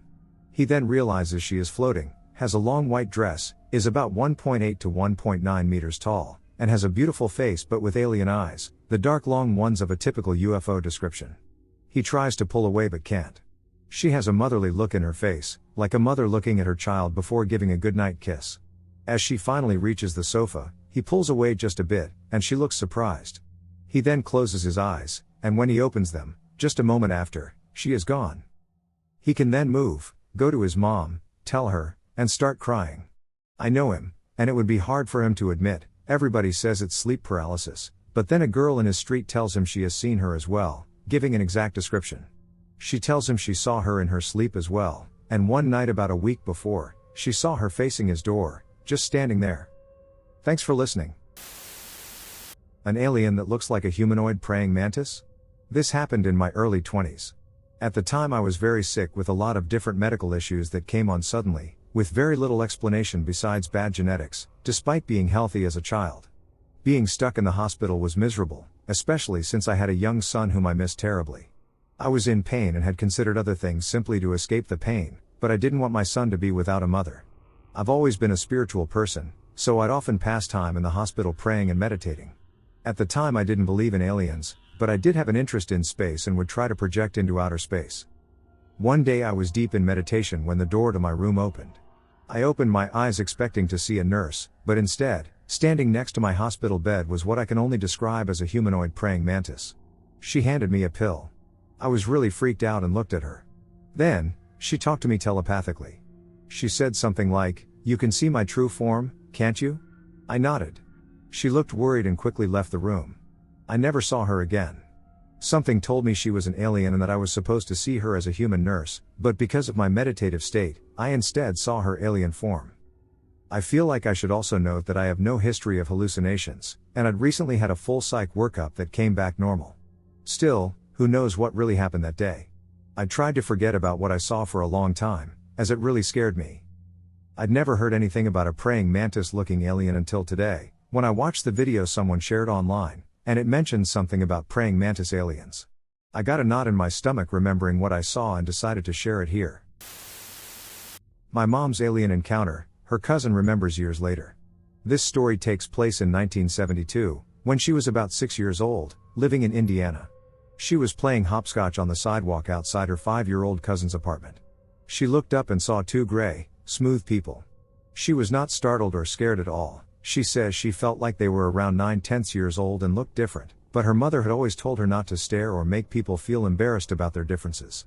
I.e., she thought people in wheelchairs were so cool/unique and may need more friends. She is still this way. She describes them as being gray all over with smooth skin. Very large eyes, just indentations for ears, either no mouths or mouths that never moved, no clothes, long fingers, and no crotch. That section was all the way to the ground. They never moved from their original spot on that sidewalk. She asked if they wanted to play with them. They responded, without moving their mouths, by saying they would love to stay and play with them, but that they have to go back home, which is very far away, but maybe they could come back another day. There was a short, simple conversation about this that I've summarized. My mom remembers You Don't Mess Around with Jim by Jim Croce playing on the radio. Her cousin's neighbor man had it playing in his apartment window next to them. The song has always triggered this memory for her. She doesn't remember an exact moment when the smooth people left, but they seemed to suddenly be gone, and she and her cousin were sad that their potential new friends weren't there anymore. When my mom and her cousin were in their early teens, they spoke on the phone, and my mom asked if she remembered strange-looking kids coming to visit them, and the rest of that phone conversation was them completing each other's sentences, confirming that they both remembered it all and that it wasn't just some dream. My mom referenced the movie Close Encounters of the Third Kind, 1977, and how the aliens in that movie resembled some of the features of their smooth old friends, but not quite the same, released several years after their encounter. My mom gets choked up sometimes when talking about it, even to this day, because it's such an overwhelming, unexplained memory. What do you think? What was the point if this really was an extraterrestrial experience? The Mothman, a creepy creature, UFOs, and a deadly omen. I recently came by this story while I was searching for unexplained things that have happened that are also documented, and I thought it was pretty intriguing. I want to share this story with you. Between 1966 and 1967, the quiet town of Point Pleasant, West Virginia, became the center of a terrifying mystery: sightings of a 7-foot-tall, winged humanoid with glowing red eyes. Over 100 people reported seeing this thing, dubbed the Mothman, and its appearances coincided with UFOs, weird phone calls, and, eventually, tragedy. The sightings. The first big sighting came on November 15, 1966, when two couples driving near an abandoned munitions plant, the TNT area, said a massive creature with wings chased their car at over 100 miles per hour. Terrified, they went straight to the cops, and they weren't the last to see it. In the months that followed, more people reported seeing the Mothman. The Mothman's glowing red eyes seemed to paralyze people with fear. Massive silent wings. A sense of dread whenever it appeared. The weird stuff. While the Mothman was freaking people out, Point Pleasant residents noticed other strange things. UFOs and weird lights in the sky. Creepy phone calls with static or strange noises. Mysterious men in black warned witnesses to remain silent. The tragedy. Then, on December 15, 1967, disaster struck. The Silver Bridge, connecting Point Pleasant to Ohio, suddenly collapsed during rush hour, ending 6 people. After the tragedy, the Mothman sighting stopped completely. Was it a coincidence, or was the Mothman a warning of the disaster to come? Theories. No one knows what the Mothman was, but here are some ideas. A big bird. Skeptics think it was a misidentified sandhill crane, but witnesses insist it was humanoid and way scarier. Mass hysteria. Maybe people panicked and started seeing things, but dozens of unrelated witnesses told the same story. Alien or interdimensional being. The UFOs and men in black have people thinking this thing wasn't from Earth. Harbinger of doom. Some believe the Mothman is a supernatural warning of coming disasters. Why it's creepy. The timing of the Mothman sightings is particularly unsettling. They ceased immediately after the bridge collapse, as if its mission had been fulfilled. Add in the UFOs, phone calls, and men in black, and it feels like Point Pleasant was caught in the middle of something far beyond human understanding. The Mothman has gone on to become a legend, but its connection to the Silver Bridge tragedy still sends chills down spines. Is it a warning, a cryptid, or something even stranger? We may never know. For more detailed info, you can check out the Mothman Prophecies by John A. Keel, the most famous account of these events. Articles from the Point Pleasant Register and Charleston Daily Mail from the 1960s. Small humanoid in SoCal. This happened in the North County San Diego area about a decade ago during my high school years. During that time, it was not unusual for me to have insomnia/difficulty falling asleep, so I would be awake till 2 or 3 in the morning on the regular. My neighborhood is typical suburban style with single-family houses and a wide street. As well, there is no outlet to our street, so traffic is limited to residents only. This sighting occurred in those late night hours, around 1 or 2 a.m. The neighborhood was very quiet with no cars or other street noises. My bedroom had a window facing the street. I heard a slapping type noise similar to someone running in sandals/flip-flops but sounding more like bare feet slapping on the sidewalk. The street was well lit with streetlights. I looked out the window to see what was making that sound, and I watched this small, toddler-sized figure slowly running/jogging on the other side of the street, heading away from the direction of the neighborhood entrance. It was too small to be an adult and it definitely looked toddler-sized and proportioned. I watched the figure as it ran directly under 2 streetlights while making its way down the street. I only saw its back as it left my view. It had no other distinguishing characteristics, like clothing articles or distinct colors. It just was a small, desaturated/grayish child-sized figure. It seems extremely unlikely that a naked toddler was taking a lone stroll through my neighborhood in the middle of the night, lol. Maybe someone else has seen something similar. I met one once as a kid. I was probably around 6 or so. I lived in a 1-story house in rural central California. I had a big window in my room that faced out into some landscaping bushes. I used to keep my curtains open to look at the stars, but that changed after this. I woke up at some unknown hour of the night and immediately noticed a white figure watching me from the window. All I could see was the upper torso and head, but I could see very well with the moonlight. He was very thin, with paper white short fur covering his body except for his face. The visible skin was also just as white, and had deep creases and wrinkles, with a short slightly flattened nose and thin lips. If it weren't for the eyes, I would have said he looked like an elderly Asian man. The eyes were enormous and almond-shaped, and they appeared to be solid black, at least given the limited light. The only thing I would say was stereotypically alien. Naturally I was freaked out. Here I was, a little girl, and this alien was staring in at me. I didn't move, he didn't blink, we just stared at each other for what felt like a really long time until I assume I passed out from breathing too shallowly. I wasn't paralyzed as in sleep paralysis, and I wasn't dreaming because I always dream in third-person view. The image of this alien remains so vivid in my mind that I can't sleep with my blinds open without fearing a recurrence of surveillance. Even at 29, the memory of this encounter remains as vivid and ingrained in my mind as it was at the time. I never felt threatened, though, just observed. I've never taken a precise measurement of height, but I think he must have been about 5 or so. I remember also having the distinct impression it was indeed a he. I definitely need to measure the height to the window next time I'm at the house.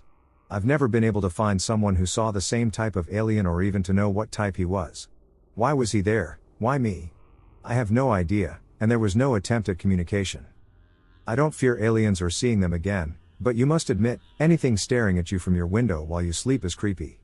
Pretty sure I would have been just as creeped out if it had been a human or a deer even. I know my story seems far-fetched, but I'll stick by it until the day I die. Just hoping someone maybe knows even a little bit about the being I had a staring contest with in the middle of the night. A reptilian humanoid scared bikers in the Arizona desert. A group of 3 mountain bikers reportedly saw a reptilian humanoid last week in the middle of a trail located in the Sonoran Desert. The bicyclists were riding the 24 hours in the Old Pueblo race course, a 17-mile trail, when they spotted the creature. "It's a tough one," said G. Johnson, 34, a self-described businessperson from Tucson. "It is a 24-hour track, so you better come prepared with more than enough food and water. There are times you just want to go back and wish you had never gotten there in the first place. But when you see what nature has to offer you here, well, those regrets dissipate rather quickly." Johnson states that he and 2 other friends were halfway into the track when something terrifying made the group consider canceling the ride. "We had been riding for about, I don't know, maybe 9 hours, taking breaks every now and then. Then Michael says he needs to stop for a minute. We were waiting for Michael to finish when, all of a sudden, we saw a tall, thin figure walking across the trail. He is maybe about 6 feet tall and very, very skinny, and he had an awkward gait, like a monkey, or a man with a disease, almost robotic, kind of. According to the eyewitness, 2 of the men were watching the strange animal while the third one, Michael, was unaware of what was happening.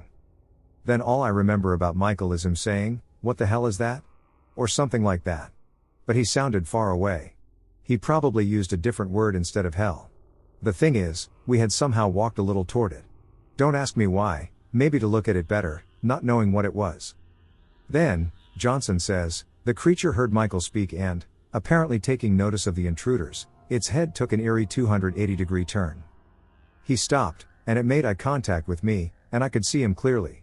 The creature's eyes resembled those of a snake, but they were black with a yellow stripe in the middle. It had green and red scales on the face and head. The red color was kind of like the same as the desert sand there, and it looked like it had a sandy texture too. It didn't have a nose, only 2 holes on it. I couldn't see any ears or hair. A red mouth that looked like it had blood around it, but it didn't look like it was bleeding, it looked like a pattern.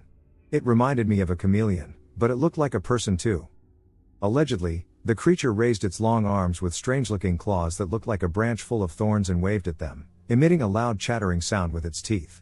Then it rapidly ran away, in a fashion that reminded the witness of a lizard trying to hide. He looked like he was examining us, and then he ran into the desert. We thought about going back the same way we came, but we thought it didn't matter, since we were in the middle of the track anyway. We were scared, to be honest. None of us had ever seen anything like it. It lasted only a few seconds, but it felt longer than that, at least to me. So after we talked about it for a while, we decided to go on and finish the track. Johnson believes that what they saw was real and not a product of their imagination. When people read or listen to these stories online or watch them on TV, they often think, man, these people are crazy, on meds or something, or in need of attention, but this experience has made me a believer. There have to be more of them out there. If there's one, there's got to be 2 at least, right? I understand that most individuals are unlikely to believe what I have just expressed. That was once my experience as well. I don't blame them at all. But they are out there. Now I'm not saying this is an alien or a chupacabra or anything like it. All I'm saying is I have never seen anything like it in my life. But I am no biologist, so what do I know? Theories of subterranean alien bases are popular in the UFO community and describe the entities as humanoids of reptilian appearance. Southwestern Native American legends tell the story of underground creatures living next to humans for thousands of years. People living around the New Mexico border report seeing strange lights in the sky and bizarre phenomena. Indirectly creating a thin line between cryptozoology and ufology, writer Mac Tanis, in his book The Cryptoterrestrials, a meditation on indigenous humanoids and the aliens among us, proposes the idea that certain alien sightings could be attributed to the existence of a group of humanoid species endemic to Earth. One night, my brother and I are driving around to get snacks for a casual evening. We decide to cut through this tiny road that runs along a park because it's quicker. About halfway down the street, my car starts to freak out. Like the radio was all Wichita, and my lights kept blinking. I stop the car, and all the lights shut off. So, I'm like, crap. I'll call Dad, and whip out my phone. As I'm halfway through finding him in the contacts, my brother just loses it. He slaps the dash and is like, what the duck are those? And points ahead to a street lamp. Okay, I'll try to describe them the best I can. They had to be about 3 feet tall. Almost a bulb-shaped body, with lanky limbs that seemed to curve instead of bend at the middle. All 4 of these things didn't have any sort of distinct head, just cat-like reflective eyes slapped near the top of their form. They crossed the road with a dreamy, bowed walk. It was ducking trippy. My brother is losing his mind, and I'm trying to figure out what to do next. This all happened for about 2 minutes. Eventually, the creatures made it to the side of the road, and all is quiet. We are holding our breath, waiting to be shot with lasers or something, when a flicker of light comes from the thick of the park, and suddenly my car is alive again. We gunned it out of there really quickly. UFO sighting. This happened one night in October 1999. That night I was coming home from the train station with my sister. As we were walking, we noticed all the cars on the road had stopped. People were looking up at the sky. So flying up high as a black UFO. It looked like a building. It looked layered, and what looked like multicolored windows. The thing hovered in the air for a while and eventually kept going up until you couldn't see it anymore. The thing was massive too. After it disappeared, my sister and I went inside and never discussed it again. I never thought about this again until September of 2017. My girlfriend and I went to Bridgeport, Connecticut, for the weekend. We went into a jewelry store and started looking around. I saw a necklace that had an alien head on it, and I thought it looked cool, but then I put it back. The owner told me that I was the second person that day interested in that same necklace. She then started telling us about a couple that came in that morning. They started chatting, and they had mentioned to the owner that back in the fall of 1999 they saw a UFO flying over their neighborhood in Grinlawn, New York. This was the same neighborhood where my sister and I used to reside. They saw the same thing. When the shop owner told me that, I remembered that night with my sister. The memory of that night flooded back into my mind as if it had just happened. The owner looked surprised because 2 couples came in on the same day with the same experience from all those years ago. A while later I told my sister about the shop and the conversation, and she too remembered that night. I always thought it was weird that we all would forget something like that. Ever since then, I think about it a lot. I tried Googling it but haven't seen anything online about it. Anyway, I figured I'd finally write about it. It just seems so strange. It was about 2 years ago. It was an ordinary night, and I was watching TV at home. The trash can in my house was pretty full, and it was starting to stink, so I decided to take it out to the dumpster. Normally I don't like venturing out there because it's on the other side of my apartment complex, and it's surrounded by a wooded area that gets pretty spooky at night. But I knew my mom would be pissed at me for not taking it out, and I didn't want to have to deal with her nagging me about it later. So I tied up the trash and made the trek to the dumpster. When I made it to the dumpster, it was a little after 9 o'clock. I tossed my trash bags, and as I was about to leave, I noticed a glowing orange orb in the sky. It was one of the most bizarre and exciting things I've ever witnessed. It was just above the line of trees near the dumpster, and it was moving in a bunch of weird patterns. Sometimes it would move in little circles, other times it would move side to side or up and down. I watched it for a good 5 to 10 minutes before it started to slowly descend below the tree line until I couldn't see it anymore. I wanted to stay a little longer in case it came back, but suddenly I started to hear some rustling in the woods to the left of the dumpster. Now there are some coyotes that live in the area, so I thought maybe it was just a hungry coyote smelling the food from the dumpster. But then the rustling turned into a loud crackling sound, as if someone was walking through the woods. I started getting freaked out at this point because the coyotes don't make that much noise, and I could tell it was getting closer. I was about to run, but I stubbornly waited to see if maybe I could get a glimpse of what it was. However, I started to feel a sense of dread creep into my body. Like that feeling you get when you're crossing the street and see a car coming your direction. That feeling of impending danger and urge to run. At this point the anxiety was too much, and I just bolted back to my home as fast as I could. The rest of the night was uneventful, and I started to wonder if maybe I had freaked out over nothing. But then I saw the glowing orb again about 2 weeks later. This time I was in an Uber on my way home from work, and it was moving through the sky. What freaked me out was that it appeared to be moving along the same route as the car, almost like it was following me. I had to make sure I wasn't crazy, so I asked the driver to take a quick peek. The driver went wide-eyed and looked as shocked as I did. He looked like he wanted to say something or ask what it was, but instead he focused on the road. When I turned back to look at the orb, it slowed it down, and eventually I lost sight of it again. That was the last time I saw it. Some other freaky things happened after that, but I could never figure out if it was related to the orb, and at the time I was too afraid of being judged to tell anyone about it. Eventually I started looking for answers. To this day I've only ever seen one video of a UFO that looks similar, and I've never seen anything describing a UFO like the one I saw. I went hiking with the Boy Scouts in Ohio when I was 14. 4 of us got ahead of the group and made it back to the parking lot first. We're talking by the car, waiting for the adults, when one of us notices something above the tree line. We watched a red-orange sphere hover above the trees, maybe 2 miles away? For maybe 8 to 10 minutes. It seamlessly changed shapes between a red-orange sphere and a green oblong sphere. After a few minutes of watching the object, it slowly began to hover toward us and eventually descended behind some hills in the distance.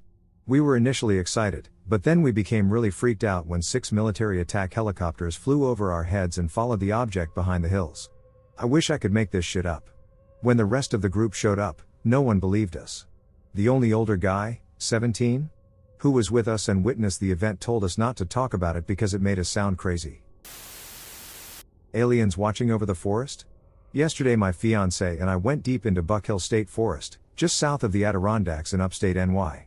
It was a rainy day, and I wanted to show her a secluded spot where friends and I went shooting a few times last summer. She's been taking deck workshops, and we like exploring wilderness together. I figured nobody would be there due to the weather conditions and the rough road. Sure enough, we didn't see a soul on or near the path. It seemed like we had the forest to ourselves. We drove up through the forest with ease and had fun splashing through the muddy, rocky dirt road. When we made it to the shooting spot, we stepped out and enjoyed the surroundings in the clearing.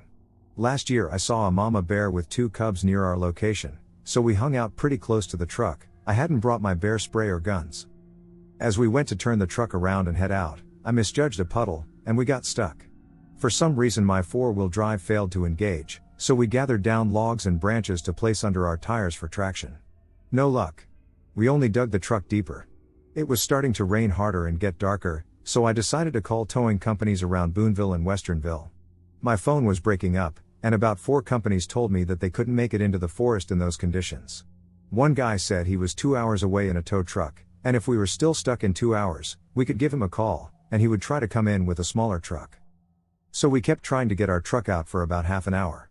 Digging out mud with my shovel, checking the wiring under the dash, trying to re-engage my 4-wheel drive, and gathering more downed logs, all to no avail. As I stepped out of my truck and contemplated hiking back down the 4-mile trail in the rain with my fiancée, a Silverado 2500 emerged through the trees out of nowhere. The whole time we were out there I'd been keenly aware of the pitter-patter of the rain, branches and twigs snapping, and the swaying of half-dead trees above us.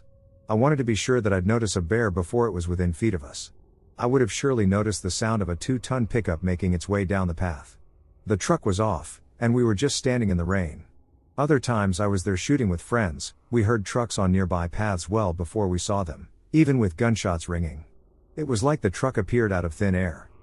I walked toward the truck and asked, "Are you from the towing company?" A man and woman were in the front seats, and the guy shook his head and said, "No, but I'll pull you out for some cash." It was so odd and such a coincidence that they had showed up at that moment. I noticed a child's voice coming from the back seat, but I couldn't quite see.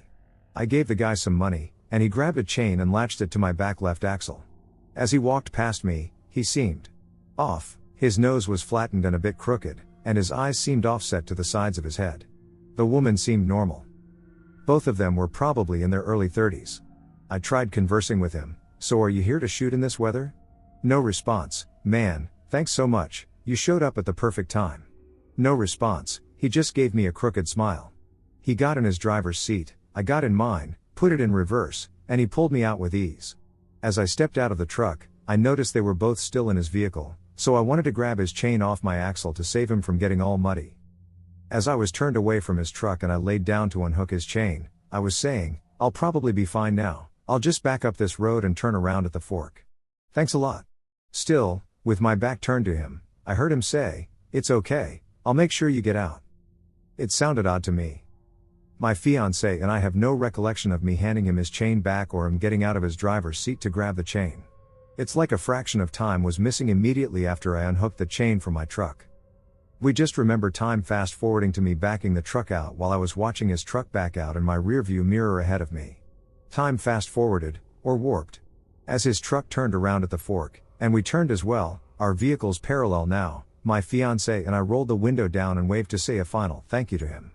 We noticed that somehow the woman was now in the front driver's side, driving the truck and waving back at us.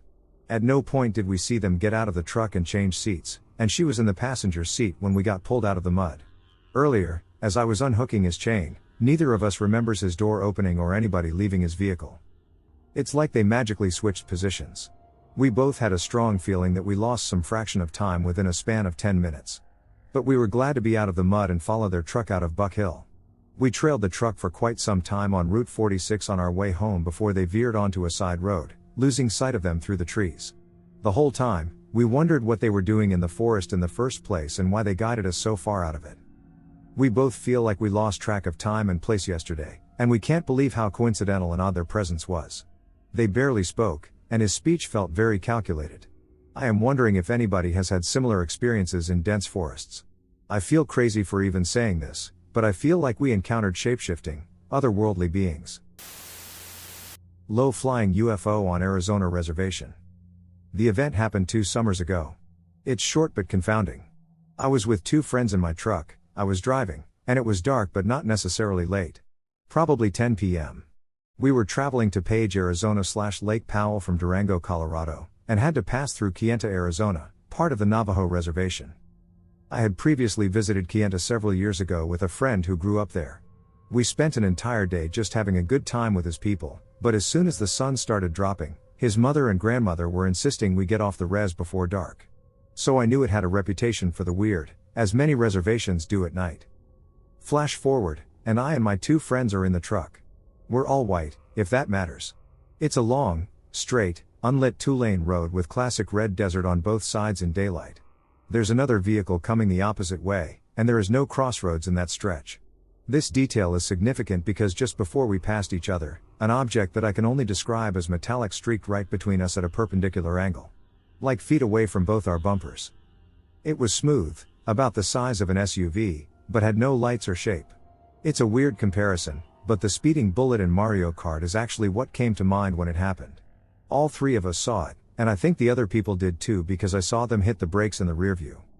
Weird. An alien encounter. So before I begin, I'd like to say this story, well, it's not a story, abducting happened, takes place a long time ago, maybe 8 years ago, and I had just moved to a new state and started spending the summer at my grandparents'. This was the 2nd summer I was up there, and we went to visit some relatives for a birthday party. Now, around this time, I'm not even 10 yet, so maybe it's because I was little, but let me begin. So I'd been playing for a few hours, and it was really dark out by now. We had just finished playing with some sparklers, and I was walking towards my grandpa. Suddenly everything got bright. I looked up and saw a round, disc-like object about the length of a couch, and it was right above me. If I were my height now, I probably could have jumped up and touched it. I remember not being able to move, either out of fear or something else. The ship had these lights on the bottom, 3 to be exact. One light was green, one was red, and the last one was white. They were in a pyramid formation. I wanted to run but couldn't, then it flew away. I went and told my uncle, who I trusted very much at that age and still trust today. He laughed and went along with it. I knew he thought I was making it up, as I tended to make stuff up with him. I started getting upset because I saw something and no one believed me. I then went inside and asked my grandparents if we could go home, and on the drive home I saw it again, the front of the ship. I saw the pilot, a figure with a large head and these massive eyes. It was terrifying, but I've never seen anything like this again. Shadowy figure in trees. Hi all, this happened when I was in elementary school, but I have never stopped thinking about it. I was with a friend, and we were walking in the park near our school. A few years before that moment there was a circus settled in the park, giving shows and decorating the trees with wooden sculptures. They had been long gone by then. So we're walking, and suddenly we notice a shadowy black childlike figure sitting on the highest branches of a tree, moving around a little. The branches at the top were very small and slim, in no way able to support that kind of weight. We started shouting at the child to get down because it wasn't safe until it both seemed to dawn on us that this was in no way possible and that something might be wrong.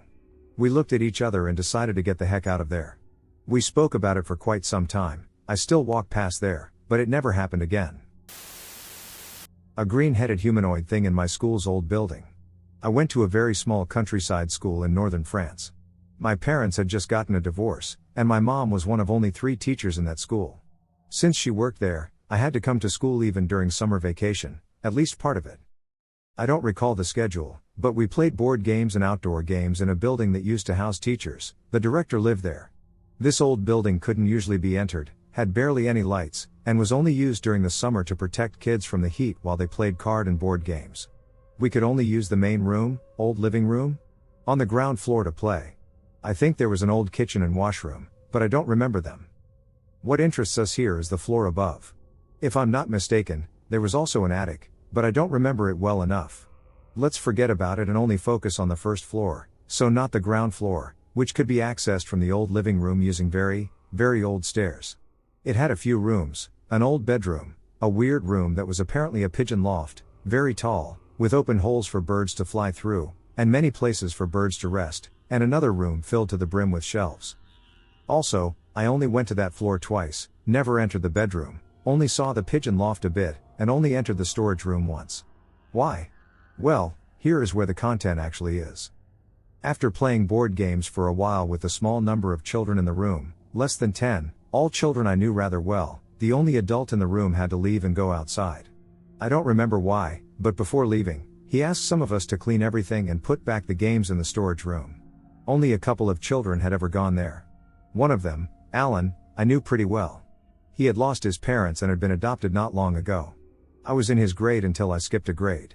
We weren't best friends and sometimes fought a bit, but were still pretty close. So, we cleaned everything, and 4 of us followed Alan to the storage room. We were careful since the floor and stairs were all wooden, and it creaked pretty bad. We entered the storage room, and as described before, it was filled to the brim with shelves. There was dust everywhere, and it was badly lit. With a bird's view, you'd see the room with a few rows of shelves, which you could only access by going to the right of each row. The left side was against the left wall of the room. Alan didn't know where all the games had been taken, so we split and tried to find other games or a big empty space on the shelves. I wasn't holding anything, just trying to look for where to put the games. I only remember one thing on those shelves. A big green Halloween mask. You know Goosebumps' haunted mask? It seemed to ooze from the mouth and was put on one of the top shelves, in the back of the room. It frightened me, as I've always been a bit of a worrier. I called another kid who was close by, and he got scared as well. The mask seemed to gaze at us and follow us. We heard Alan say that he found the spot to put the games, then we called the other kids to show them the mask. As soon as they got close to us, the mask rotated to the side and started moving, behind the shelves, to the right side of the room. It wasn't on the shelves, it now seemed to be behind them. Obviously, we all screamed, rushed downstairs, and informed the remaining kids about what we had seen, all while keeping a close watch on the stairs. The adult that had gone outside came back and laughed at us but still went upstairs to look at it. He soon came back and told us there was nothing, no monster, no mask. I told my mom later, and I reluctantly went with her upstairs. I didn't enter the storage room, but she told me there was nothing. We discussed this with the other kids for a bit, then we stopped. The last weird thing about this story is that when I talked with the other kids about it a few months later, they forgot about it. My mom didn't, though, so it actually happened, but out of the 5 kids that went to the storage room, it seems I'm the only one who still remembers it. Would anyone know of a humanoid figure with a green head, standing straight, probably around 180 centimeters tall, in various folklore? For various reasons I can discuss with you, I really do not think that. Help identifying. So as a 7-year-old, I remember my cousin could not sleep one night, and the family had gathered. My cousin, who was non-religious at the time and is now religious, from what I recall, had an interesting interaction. This takes place in my home country of Guatemala. The bridge is located in Huehuetenango. I think it's Zone 10, I don't recall the names of streets. The story goes like this. While being on the passenger's side of a truck while going over a bridge, he saw a white reptile creature with a long tail. He states it looked like a bear-sized chameleon with the face of a horse and a long tail that was hanging off the bridge. The creature reflected a lot of light, which is why they figured it was white. Essentially, I wanted to know if anyone recognizes that cryptid. I tried looking it up without success. Any help will do. Glowing faceless humanoid. -2015, midnight, Belton, Missouri. 2 weeks ago my husband was awakened out of my sleep in the early morning hours and saw a small red laser light that traveled across the ceiling and down the northwest corner of the bedroom wall. I reported the incident to the local police department. Our first thought was that someone was playing a prank with either a laser pointer or, worst case scenario, a gun sight. I did, however, have a problem with my husband's laser theory because his bedroom window has heavy bamboo blinds that are pulled more than halfway down. It would be difficult for anything to penetrate the thick bamboo blinds. As far as I was aware, that was the only incident that occurred that night. This morning he called me into his bedroom and told me that he had seen a being in his bedroom around 6 a.m. He said that it appeared to be self-illuminating. Very bright, he said. It was about my height, which is approximately 5 foot 5 inches, and it glowed, and it had no face. He said its head was a little larger than human. He said when he saw it, the being was near the bedroom door. Apparently, when it realized my husband was watching it, the being looked slightly over its shoulder at my husband and very quickly exited the bedroom. My husband said it had no discernible features, it had no face. It was then he told me that the night he'd seen the laser, he'd also seen an approximately 3 foot by 3 foot square shape projected on the mirror of his closet doors. He said it looked like a large picture frame and that there was a very bright light illuminating from within it, with strange black symbols that resembled hieroglyphs inside of what he described as small boxes. They were also illuminated. He said he's never seen anything like them before. I asked him why he hadn't mentioned this before. He said he couldn't understand how there was a large image in his mirror, since there are no windows on the west wall of his bedroom. He wasn't going to mention it until he saw the being this morning. He told me he's very unnerved about these sightings, since they are becoming repetitive. I'm concerned because my husband is not one to make up stories. He's a very practical, down-to-earth kind of person. If he said he saw something, he did. But he wouldn't file this report. However, he did give me permission to file on his behalf. And that he will relate the story if asked about it. I found some pictures on the internet and asked if any were similar to what he saw projected on the mirror. He chose a picture, as it was very close to what he saw. Saw a potential multidimensional being staring at me through the window. Hi, I want you to help me out regarding a strange sighting I had of something I suspect is an interdimensional being. Here is the story. This happened about 3 hours ago at about 2 p.m. I was standing inside my home thinking when I saw what seemed to be a camera flash from an apartment building that is about 200 meters away from my house. This camera flash came from the closed balcony window of the closest apartment to my house. That apartment overlooked straight into the large living room window and thus was looking straight at me too. I was puzzled by this flash, trying to look closer. Seeing how it was from such a distance, I had a hard time seeing what was there. There was no movement, and I only saw what I thought were plants. I went to the bathroom, and came back to take a look and there I saw it. I have never seen anything so strange in my life. At the balcony there was this pitch black being. I will now attempt to give a description of it. The being was completely pitch black, with a neck that was slightly longer than a human's and a pronounced, large head that resembled a stereotypical alien. About 5 feet 7 inches -9 in height and had a humanoid-shaped body but did not look human. When I first saw it I was surprised, thinking that it was the person of that apartment spying/stalking me, but upon multiple seconds of looking, I saw its shape and how it was pitch black with no details. It was full daylight outside, with nothing to create a shadow over it. I looked at it for about 20 seconds, and said to myself that it was the owner of the apartment retrieving camera, or doing something else. It stood there still, not moving at all, not at all. After thinking about it, and beforehand knowing that interdimensional beings often are pitch black/white without any shadow, nor does sunlight or light reflect on them, I have been intrigued by this. I have to ask you the reader about what you think this is. What do you think? What was this humanoid I encountered in my house? True story. This is 100% true. I just want to know what I encountered. I hope to never see it again. I wouldn't lie about this. Just want to know if anyone has had a similar situation or knows what it was. I woke up early in the morning, around 3 a.m., to go to the bathroom. Just had my bedroom light turn on. The hallway light switch was further away. I never turned on the hallway light. Not a straight hallway either. More of a Z-shaped hallway. It was a house built in 1978. The bedroom was at the bottom of the Z, and the bathroom was in the middle of the Z. A few feet away from the bathroom I saw the dark humanoid. It had something red on its head, and the rest of it was dark. It growled at me. It really did. It was a few inches taller than me. I pretended to not see it. I switched the bathroom light on as fast as I could. It was gone as soon as I turned on the bathroom light. I was not half asleep, if you're wondering, or dreaming. That night I left my bedroom light on. Never saw this dark humanoid creature ever again. Thanks for listening. Hope to get good answers. Glowing humanoid. I want to begin by saying I've never really known where to speak about this, but since I found this community, it seems like this is the most appropriate place to share this encounter. I've told my parents about it, and they obviously just said it was my imagination. I told my cousins at the time, and they said that it was a ghost, but I doubt a ghost would be this flamboyant. I have no idea what it was. This goes back about a decade. I was around the age of 11, currently 22 and my family was visiting Mexico for the summer as we usually did. Our house over there is fairly big and has a courtyard where we grew some trees and flowers. Naturally, you can look up at the sky from the courtyard. Well, it was late at night, and we were all getting ready to go to bed. My mom had bought some pan dulce, sweet bread, and my sister made an attempt to call me to the kitchen while I was in the TV room. At this point everyone that wasn't already in bed was in the kitchen eating a late snack. I walked out of the room and into the courtyard, which was faster than walking through the rooms. When crossing through the courtyard, I noticed a glow coming from above me. I looked up, and I saw a humanoid figure that was made out of pure orange, almost goldish light. I did not know what to make of it. I thought maybe it's a weird balloon or something, but it was very clear that it was peeking over the edge of the rooftop as it had its hands on the edges of the roof. It wasn't perfectly round, though it had a weird flat top thing going on. Picture, if you will, a goldfish snack, if you held it from its head with its tail on top but less exaggerated. It had very tiny beady eyes. Literally, its eyes were the only feature it had apart from the weird flat top. No mouth, no nose, no ears.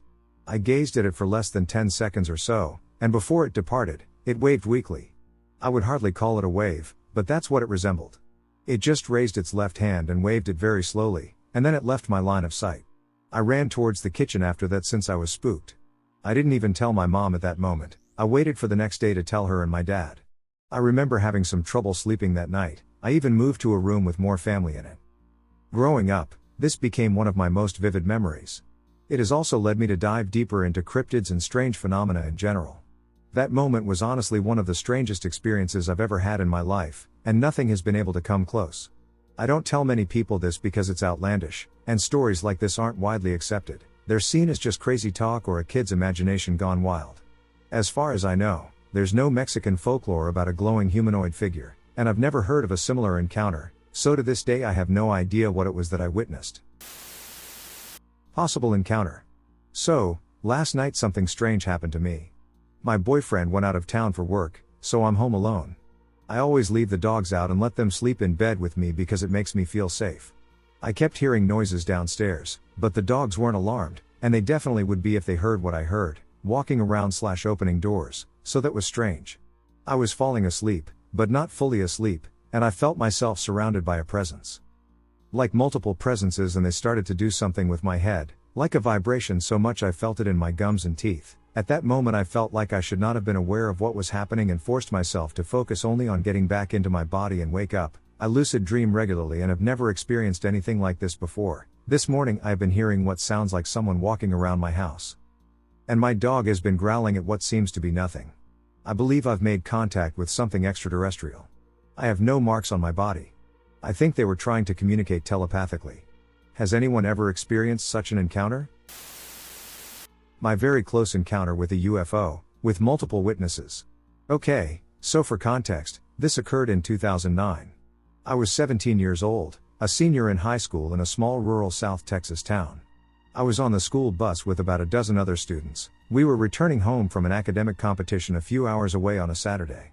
So this wasn't a bus full of kids playing pranks or anyone on drugs or anything of the sort. It was the top 5% of my class and the accompanying chaperone teachers, including the valedictorians and salutatorians for both the senior and junior classes. We all saw the same things and had nothing to gain by lying. This was also before smartphones were a common thing, so other than my cheap 2-megapixel flip phone and my friend's iPhone 3G, we did not have the best options for taking photos or videos of this. The sun was already setting. It was getting dark quickly. I was talking to my friend and his girlfriend, who were sitting in the seat across from mine, and behind them through the window was a large empty field. I think it was used to grow cotton. I was the first one to notice a large object floating in the middle of the field. I pointed out to my friends. We spent a good few minutes trying to determine what it was. The light was dimming from the sunset, but we could see a large black triangle floating about 300 yards away, about 100 feet off the ground. It had 4 lights, one on each corner and one in the middle. We all stared at it, wondering what it was. It silently hovered over the field but was getting closer to us. About 3 minutes in, the bus had to turn, so now the object was behind the bus. Most of the students and a teacher ran to the back to continue viewing it. The object was now floating closer to the bus, imagine a kite tied to the bumper. The object was no more than 100 feet above the ground and now about 100 feet behind the bus. The object was about the same length as the school bus, maybe a little bigger. We could all clearly see the black triangle silently chasing the bus. Then, after maybe a minute of it trailing us, poof, it vanished. It wasn't instantaneous, it was like someone pulled the cloak of invisibility from Harry Potter over it, going from one end to the other. Or like the Predator when he cloaks, except there was no visible outline or light shimmer. It was gone, vanished. And we all screamed because we didn't know what the hell was going on. Here you have a group of the top students in the entire high school and the teachers that sponsored them, frightened and flabbergasted at what we just perceived. We looked around the bus, it was quickly getting dark, but there was no sign of the triangle. We didn't know if it was really gone or if it had just gone invisible. We were back at the school about 10 minutes after the triangle disappeared. It was already dark. No one could come up with an explanation. We still can't. We still bring up this incident to this day whenever we get together. I'm trying to get some of the witnesses on record to get and preserve a solid account of the incident. We all became believers after that point. Also, not sure if it adds credence to my story, but my father was an Air Force staff sergeant for 20 years. I spent a good chunk of my childhood on military bases. I've seen military-grade helicopters and jets up close, more closely than many other civilians. I can definitely say the object was not a helicopter or aircraft I had ever seen. My father couldn't explain it either. Unfortunately, he passed last year, so I can't ask him any further questions on his time in the military. Also, this was less than 10 miles from the Mexican border, and while we did frequently see border helicopters in the area patrolling, this was not it, Chief. Gray aliens are interacting with humans here on Earth and nobody will ever convince me otherwise because I had a close encounter. I'm a 35-year-old man living in a house located at the dead end of a rural area road, with no street light. Around 2.5 years ago, I was home alone, and when I woke up in the morning, I saw a 4-foot-tall gray alien staring directly at me next to my bed, so close to me I could have touched him with my arm if I tried. One thing that marked me was his very abnormal flat head, like really flat, nothing like what the popular culture shows, and the fact he wore nothing at all. No clothes whatsoever, just like an animal. I could very much feel his presence next to me. The only thing coming out of my brain frozen in fear at the time was, "Are you God?" With a shy, shaky, and muffled voice. Seconds later, my eyes blinked, and he just vanished out of thin air, never to be seen again. I remember that prior to waking up, in my dream, I was free-falling from the sky for several minutes. But I do not recall anything before that. Nothing. To this day I'm still thinking about this every day. I'm still living in the same house, and I wish this would happen again in my lifetime so I can better understand what happened and why. Spent thousands of hours in the following weeks and months looking into this on Google and whatnot, and apparently many people have experienced the exact same thing. The only explanation they gave is that it was merely a hallucination. This is utter bullshit, and I know what I saw is just as real as me and you. I did not believe in this kind of thing, nor did I give a single damn about the UFO phenomenon before that incident. But I'm now 100% convinced gray aliens are here on Earth. I don't care if they come from outer space or are simply a secret super advanced society located at the bottom of the ocean or even a form of being from an alternative dimension or anything. But one thing is certain in my mind, they do exist, and nobody will ever be able to convince me that what I saw was not real. Since this encounter, I'm also considering the theory that we might be living in a computer-generated simulation of the future created by those super advanced entities, which are maybe millions if not billions of years ahead of us in terms of technology, and that they somehow are the game master of this so-called simulated universe we all live in. The fact that matter is pixelated under a strong enough microscope supports this theory, in my opinion. Just look at the evolution of video game graphics, physics, and whatnot in the past 50 years, and this theory becomes plausible. I also contacted every possible authority I could think of, and nobody ever replied to any of my messages. My belief is that they engineered our DNA to some extent. I also believe they are our creators or what the religion would call God.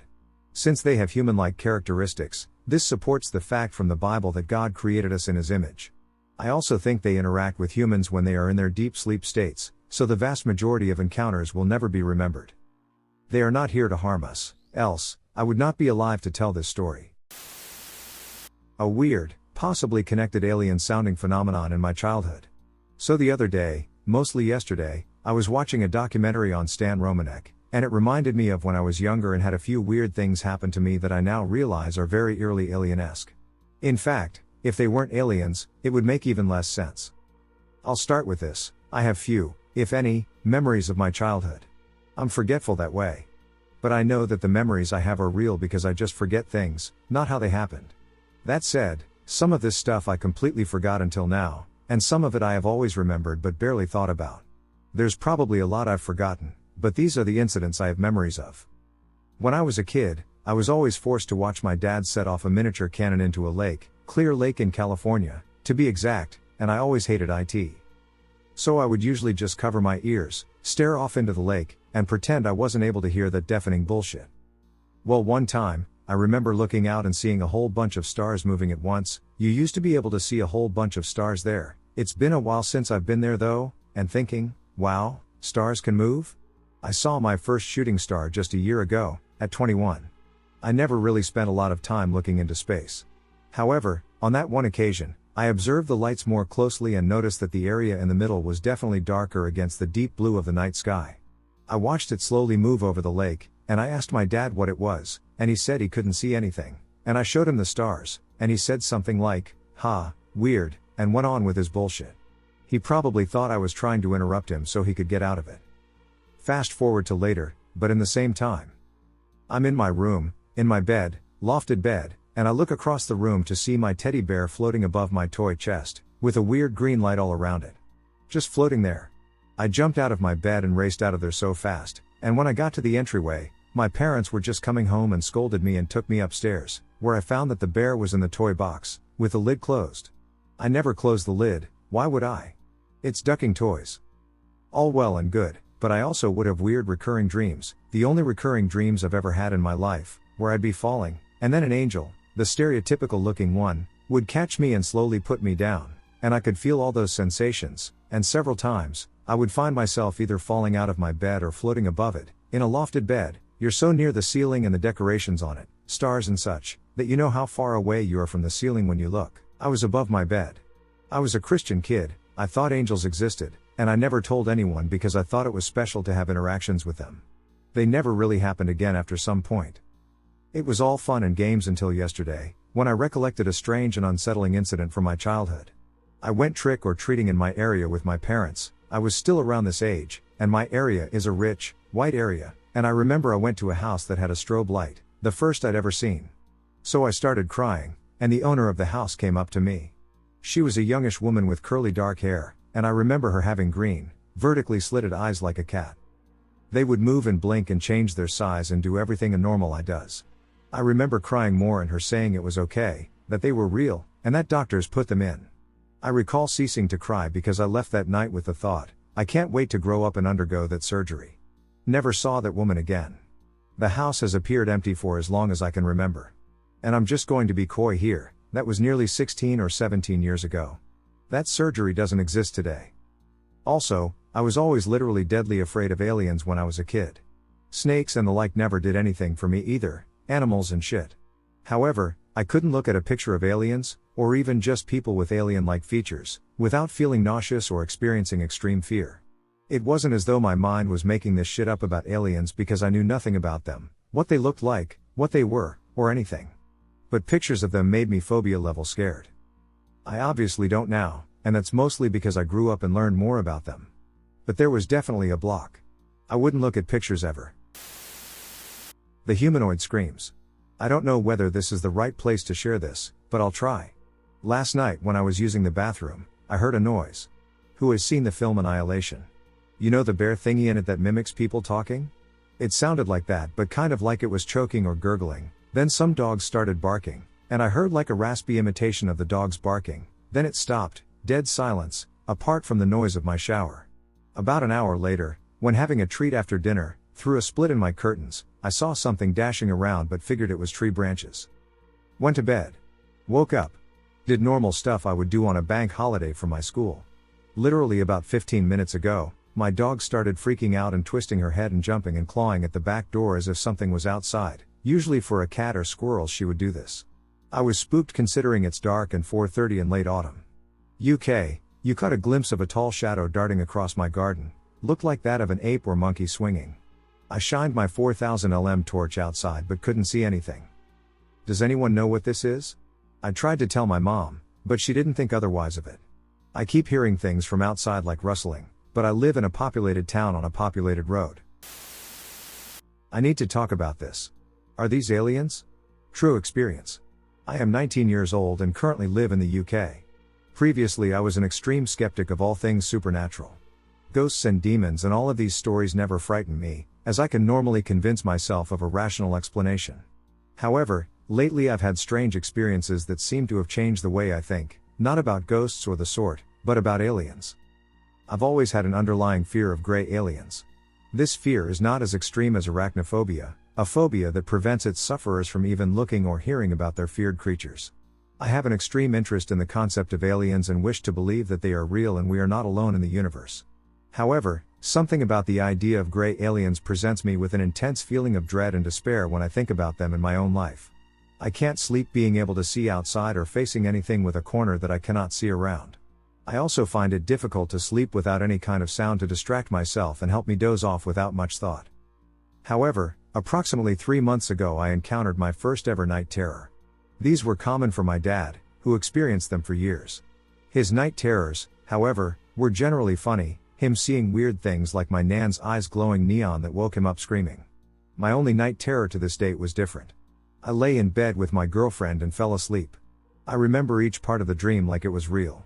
I awoke in the same clothes, in the same sleeping position, with my curtains in the same position I had fallen asleep to. The curtains were slightly open, so I struggled to sleep, but I didn't want to make a fuss to look like an idiot in front of her. A boyfriend who can't sleep because he's scared of the tiniest sight of the outside. The only thing that happened in the dream was that I could see a face dead center of the gap in the window. It didn't move, it didn't blink, it just floated there, looking at me. Whatever it wasn't human. Its face was long, almost shaped like a slice of pizza, rounded at the top and thinning down to a point at the bottom. It may have been that it was blocked by the curtains, but this was all I could see and as much as I wanted to see. Its eyes were large, too large, black as night, no pupils, no movement, just there, but I could tell it was looking at me. I felt the same dread I do with my alien fear, my heart sinking and unable to move, fearing what may be around each corner. I awoke hyperventilating, the same hyperventilating I encountered in my dream. My girlfriend woke me up in fear of what was going on with me, but I just shrugged it off as a nightmare. Ever since, strange things have been occurring in the house. My family had reported strange occurrences before, but due to my lack of experience, I believe these to be explainable phenomena, such as a lack of balance, wind from outside, or other usual reasons. My mother had seen a man look at her through the doorway of our living room but disappear when she looked directly at that area. That night, she and my brother's girlfriend had the same dream, talking to twin girls by their bedsides. My brother and sister claimed to see shadows run past doorways, and my father claimed curtains moved on their own with no windows open. I never truly believed these claims until my experiences started. Since that night terror, weird things have been happening around the home, which terrifies me. Items had flown from sides that we could not see but were impossible to fall from. Entire books, which weighed upwards of a kilogram, approximately, fell to the floor despite being completely on the side, with no parts over the edge. Loud bangs were heard at night from downstairs that scared our animals and sounded like gunshots, but nothing moved upon investigation. As I live in the UK, it is extremely difficult to get hold of firearms, and nobody in our local area has even held a real rifle, let alone shot one in their house. Our cat continues to look at things that aren't there, following invisible objects around rooms with her eyes, which dilate to their maximum level while she stares at nothing. We heard knocking at our all-glass back door, so we would see who it was. Our technology constantly bugs out, with lights flickering, light bulbs lasting no longer than a few weeks at most, and Wi-Fi in our home being ineffective despite constant upgrades and extenders. It almost feels as if something is blocking electrical signals, especially in my room, as I plugged a cable straight into the router that connects to my Xbox 2 floors up, which one night was pulled out from underneath my door, despite being so tightly wrapped anywhere besides just outside my room that pulling on it from anywhere other than there would conclude with failure. The weirdest experience was straight after we heard the knock on the back door. I retreated lazily up to my room to play video games. The top landing light was broken again, meaning that it was not on, and no other upstairs room lights were turned on with my door being shut. Suddenly a bright blue flash occurred as if it originated from my room, almost as if someone had used an extremely powerful torch that filled the entire floor for a second, despite my door being completely closed. I have no idea what these things mean. I try to rationalize these experiences, but I feel as though each event pulls me back to that terrifying night when I encountered the face that scared me to death. Even as I write this, I can feel that dread engulf me. I am unable to stay calm, feeling as though around every corner, something continues to peer around and watch my every movement. I just want to know what's wrong, if it is psychological, and what I can do to fix it. I don't know if aliens are involved, as I suspect they might be, but the dread I feel regarding the face, these events, and my past feelings about aliens all seem connected, and I want to know what I can do to stop it. A collection of reports from the 60s to the late 90s, relaying what can only be described as little greenish men. The majority of these encounters would take place in Puerto Rico and Brazil. There is often a mocking tone given to the term little green men, usually meant to disparage those with a supposed alien encounter. For many people, however, especially within Puerto Rico and Brazil, this is not an inaccurate statement of sarcasm but is an accurate depiction of their specific encounters. The following are humanoid encounters. 1. Location. Entre Rios do Oeste, Paraná, Brazil. Date, 1962. Time, various. Locals reported encountering strange short humanoids about 1 meter in height, with large round eyes, oval-shaped heads, large pointy ears, and luminous bodies. They had short, stocky legs and long, dangling arms that ended in claws. 2. Location, Desterro, Minas Gerais, Brazil. Date, 1962. Time, night. A witness, E.V., was returning to his ranch in his car when he suddenly came upon two strange creatures illuminated by the car headlights. The creatures' eyes seemed to reflect light, and their faces resembled that of rats or bats. They had very large ears and short, curved arms. Terrified, the witness accelerated and attempted to run down the creatures. At that instant, both creatures jumped out of sight and into the darkness. Another motorist reported seeing an object with some bright lights flying low over the same road. 3. Location. Lima, Peru. Date, August 19, 1965. Time, night. A young man, Alberto San Roman, reported going up to the terrace on the roof of his house and encountering a strange greenish dwarf-like being, with very wrinkled skin and about 90 centimeters in height. It had large slanted eyes, an oval-shaped head, and large pointy ears. It walked over the roof in a strange duck-like gait. It came very close to the terrified witness, who was able to further see that the creature had short stubby legs and long dangling arms. The creature's skin seemed to emit dim flashes of light and apparently attempted to communicate with San Roman using friendly gestures. Apparently, since the attempt of communication was unsuccessful, it climbed a nearby antenna tower and entered a hovering round object that emitted bright reddish light.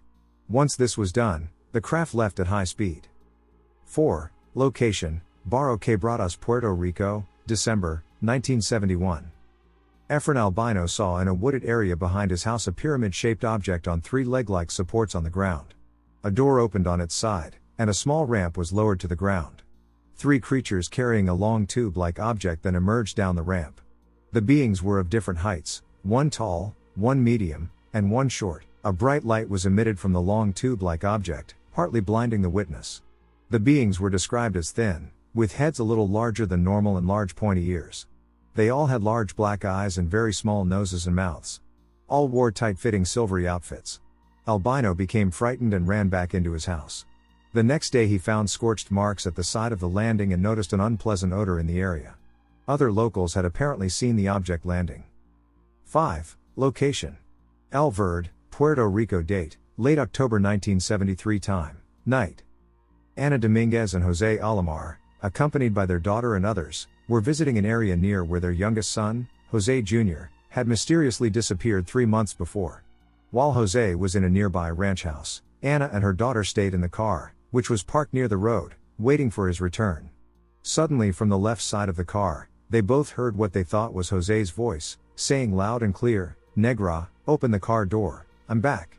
The voice repeated the same thing again, and suddenly the girl pointed at something outside the car. Ana Dominguez then saw a terrifying-looking being standing outside the car, leaning on the windshield and looking in. The creature was described as tall and thin, with a huge egg-shaped head, long pointy ears, and 2 huge black oval-shaped eyes. The being was leaning on the windshield and had placed a hand on it. The hand was long and skinny, with 3 long, thin fingers, somehow resembling those of a chicken claw. No other facial features could be seen. since it was dark outside. Both witnesses, now in a panic, began screaming and pushing on the car horn. When Mr. Alomar and the rest arrived, the strange being had disappeared. To this date, both mother and daughter are convinced that the voice they heard had been that of Jose Alomar, however, they are not so sure if it was audible or telepathic. 6. Location: El Yunque, Puerto Rico. Date: late June 1977. Time: 11 a.m. A Mrs. Maldonado had gone to visit the tropical rain forest with her family and was staying in a camping ground area. While her husband, Angel Luis, and her children were bathing in a nearby river, Mrs. Maldonado decided to do some relaxing exercises. Suddenly she became apprehensive and felt that hundreds of eyes were watching her. She felt numerous presences in the forest around her. Looking closely at the trees, she noticed numerous strange beings standing around the fields and behind them looking at her. She felt as if the beings were attempting to dominate her mind. She felt helpless and could not move at all. The beings were thin, dark, and almost human-shaped with large elongated heads, hole-like mouths, and small pointy ears. She did not notice a noise. The beings were about 4 feet tall, with long, thin arms dangling to their knees. She felt a warming and numbing sensation throughout her body. She fought the feeling and was suddenly able to move. She immediately ran towards her husband and children. They too had felt a strange sensation and saw figures quickly running among the trees. The family quickly picked up their belongings and left the area. 7. Location: Miramar, San Juan, Puerto Rico, August 26, 1977. Nancy Maria Barbosa Ortiz, a young secretary at a commercial firm located in the Caribbean Towers complex in the metropolitan capital area, was busy working on her desk when suddenly she heard a strange sound resembling that of an AM/FM radio located in the adjacent room being tuned up. Surprised, she went to investigate, and as she looked in the door, she was stunned to see 2 little men, about 3 feet in height, that were standing in the room, apparently observing a map of Puerto Rico that had been placed on the wall. When she screamed in terror, the 2 strange beings ran to the back of the room, climbed on top of some chairs, and jumped out an open window. A client, 27-year-old Abraham Almodovar, arrived at the same time to see the 2 little men flying out the window. He got a good look at them but was too terrified to approach. He had arrived at the same time to see Barbosa running down the hall. She looked at him and told him to go in the room to see what she had seen. The secretary was treated for shock after the incident. Almodovar added that as he walked slowly into the room, he was paralyzed with fear as he saw one of the little men go flying out the open window. The little man had been standing on top of a chair and was seen to push on it with his feet to propel himself outside the window. He further described the entities as about 3 feet tall, with long arms and short legs. Their heads were large and flattened on the back, with 2 large pointy ears very close to the sides of their heads. A very peculiar detail was that on their foreheads each had what appeared to be protruding antennas. Their feet were small and appeared to be bare. Their clothing was transparent, resembling plastic, one piece, and shiny green in color. Their skin appeared to have scales like fish. They did not make a sound. According to Almodovar, he observed another very curious detail. On the top part of their chest, he saw a strange emblem resembling 3 sixes, 666. Only when they exited the window was a very loud sound heard of undetermined source. 8. Location: Medellín Alta, Loíza, Puerto Rico, August 31, 1977. Ms. Olga Iglesias Fuentes, accompanied by an unidentified friend, was sitting on the steps at the rear of Olga's home when they spotted an object shaped like a disc flying above a nearby palm grove. The craft suddenly stopped in mid-air. And on the bottom they could see a large white light and 2 smaller ones, one green and the other blue, which blinked in unison. Along the side of the object, they could see numerous lighted windows or portholes. The lights on the object extinguished one by one until the object completely disappeared. As this happened, the nearby streetlights seemed to increase in intensity. Very excited, both girls ran into the house and began notifying the family. Later that same night, as they talked about their sighting, they heard some screams coming from their neighbor Lydia's house. Running over to her, she was yelling hysterically. There were four little men wearing silvery clothing. According to Mrs. Lydia Cruz Rivera, she had gone outside to her patio in order to empty some lard in the bin when she spotted 4 little men wearing silvery clothing standing next to an outside water spigot. Upon seeing the little men, she ran to get her husband. However, when her husband stepped outside, the little men had already vanished. According to Lydia, the little men had small antennas, large eyes with high eyebrows, large pointy ears, and didn't have any hair. She also remembers that they had small mouths and thin, long necks but was unable to see any details on the nose. Strangely, They all had their arms crossed on their chest area. 9. Location. Abra Centro Corozal, Puerto Rico. Date, September 16, 1977. Time, 1 a.m. The witness, 82-year-old Flores Rivera, was sleeping in his small home when suddenly he was awakened by the appearance of a strange figure standing at the foot of his bed. Startled, he watched as another similar figure appeared. One of the figures approached Mr. Rivera, and this one, protecting himself, flung the figure against the wall. He then heard the other one say, "Do not leave, we want to remove your pants." However, both figures then seemed to run away and disappear into nothingness. Rivera added that as he flung the first entity against the wall, it felt as if it did not weigh an ounce, it was very light. He further described the entities as human-like but very short. One had thin facial features, the other more rounded, and both had large round eyes and large pointy ears. The first one wore a sort of loose-fitting sweater, but Rivera could not see any details on the pants. The other entity wore a very tight-fitting shirt. Both were no more than 3 feet tall. The first entity had blondish yellow hair and the second one black hair, but according to Rivera, it could have been a helmet. Both had ugly mouths with protruding thick lips.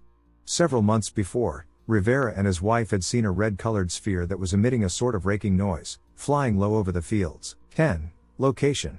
Rios dos Indios, Rio Grande do Sul, Brazil. Date, December 1978. Time, night.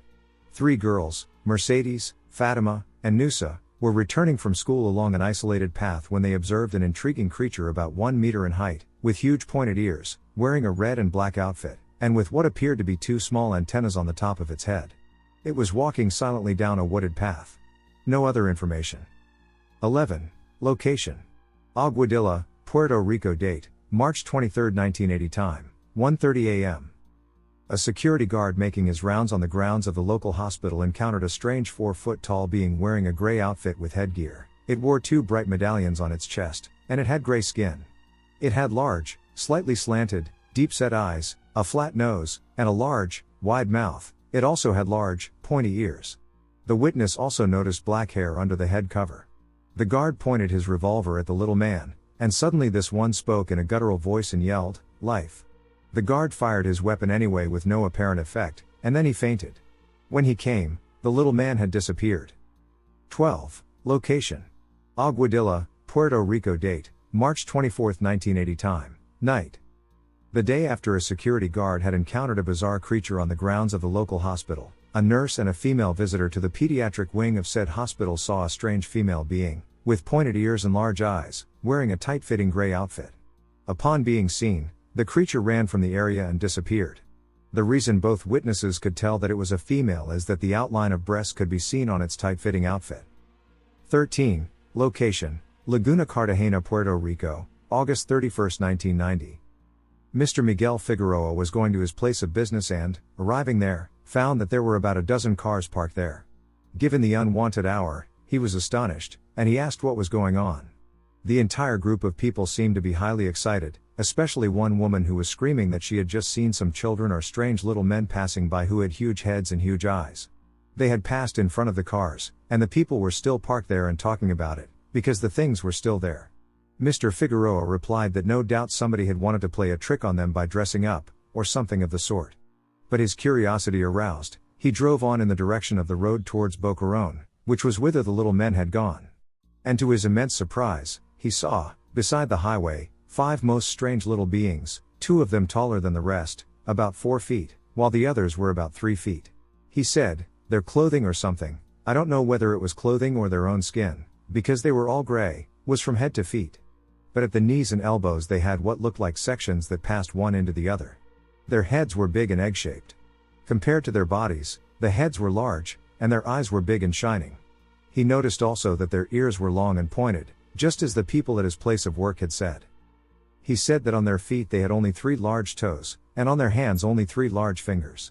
As he drew closer to them, his headlights lit them up.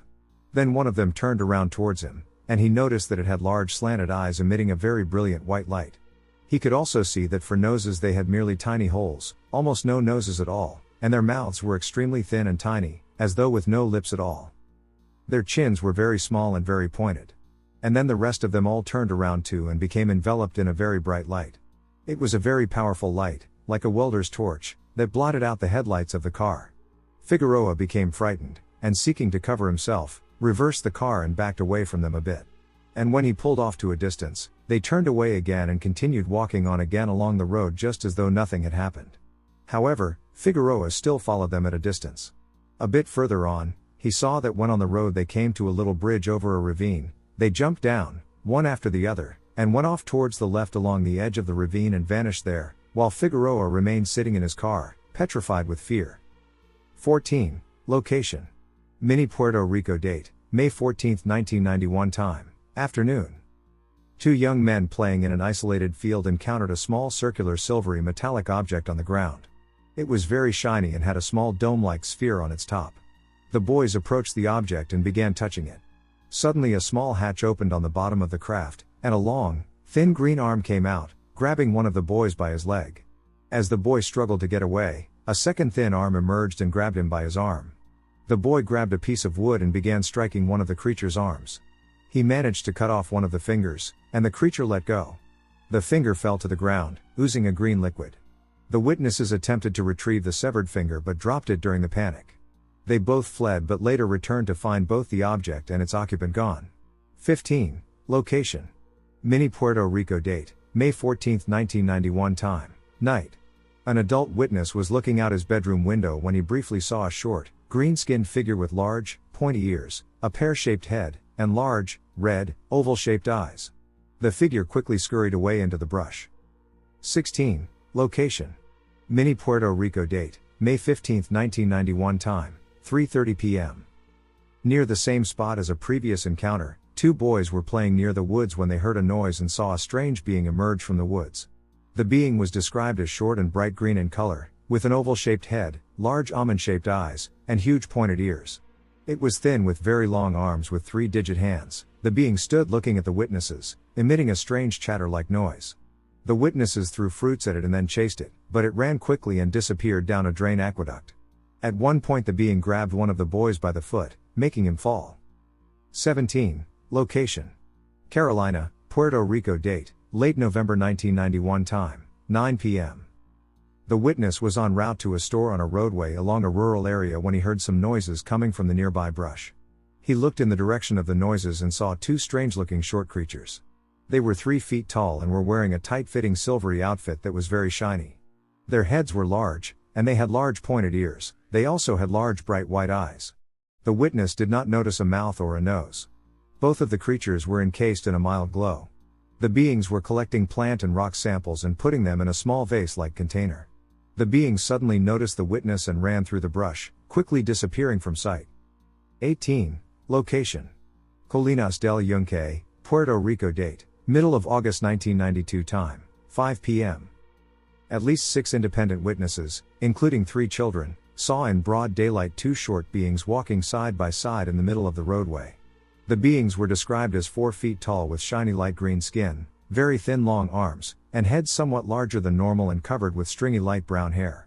They appeared to be only wearing a pair of white shorts with a red stripe on the side. The children followed the short beings for a short distance until they entered a wooded slope and disappeared. One of the witnesses claims that one of the beings gave her the 2-finger peace sign as he walked by. 19. Location. La Mina Cascada, El Yunque, Puerto Rico. Date, March 1993. Time, afternoon. 2 men, Nelson Barrios and Joaquin Ruiz, were photographing the scenery in the area and had made their way up to a local waterfall when Barrios decided to take some snapshots of the place.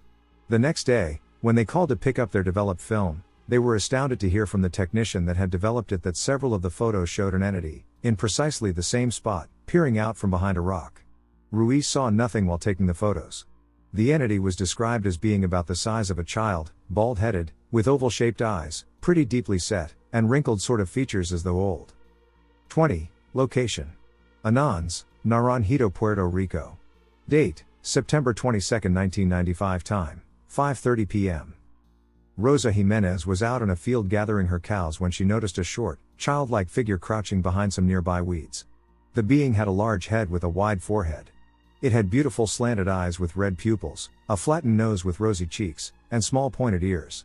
It had a thin mouth and a pointed chin. The being's skin tone seemed to change from gray to gold beige in color. His hair was light in color and seemed to be sticking straight up. The being wore a light tunic that covered him from his neck down to his feet. The being stared at the witness and smiled at her. He then slightly turned his head and ran into the woods. A week later she saw the same being hiding behind a tree trunk. She spoke to him but did not receive an answer. 21. Location: Rio Lajas, Dorado, Puerto Rico. Date: October 1995. Time: night. On various occasions the Mojica and Cartagena families that lived on isolated ranches have seen different types of humanoid creatures in the area. One creature was described as short and human-like, with a childlike body, with gray-blue skin, with a head slightly larger than normal, with pointed ears and sparse hair, with large almond-shaped eyes and a very small nose. This creature seemed to have a slight smile and was wearing a very tight-fitting gray-colored outfit that covered him completely up to the neck.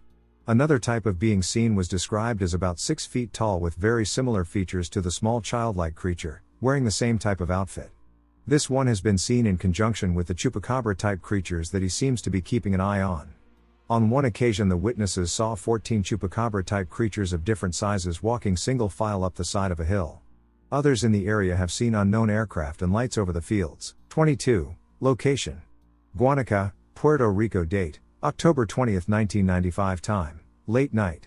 The 5-year-old witness woke up hearing a noise. He then noticed a shadow next to the door that seemed to be running back and forth.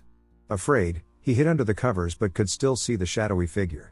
He then got up and saw a short dwarf-like figure outside the room, described as thin, with a wide face, with large pointed ears, huge dark eyes, and light gray wrinkled skin. The dwarf made some hand gestures and showed him something resembling a cross and a piece of paper. The witness then looked outside and saw a metallic object with several bright lights hovering close to the ground. A beam of light came out of the object and retracted the dwarf-like creature inside. The object then left.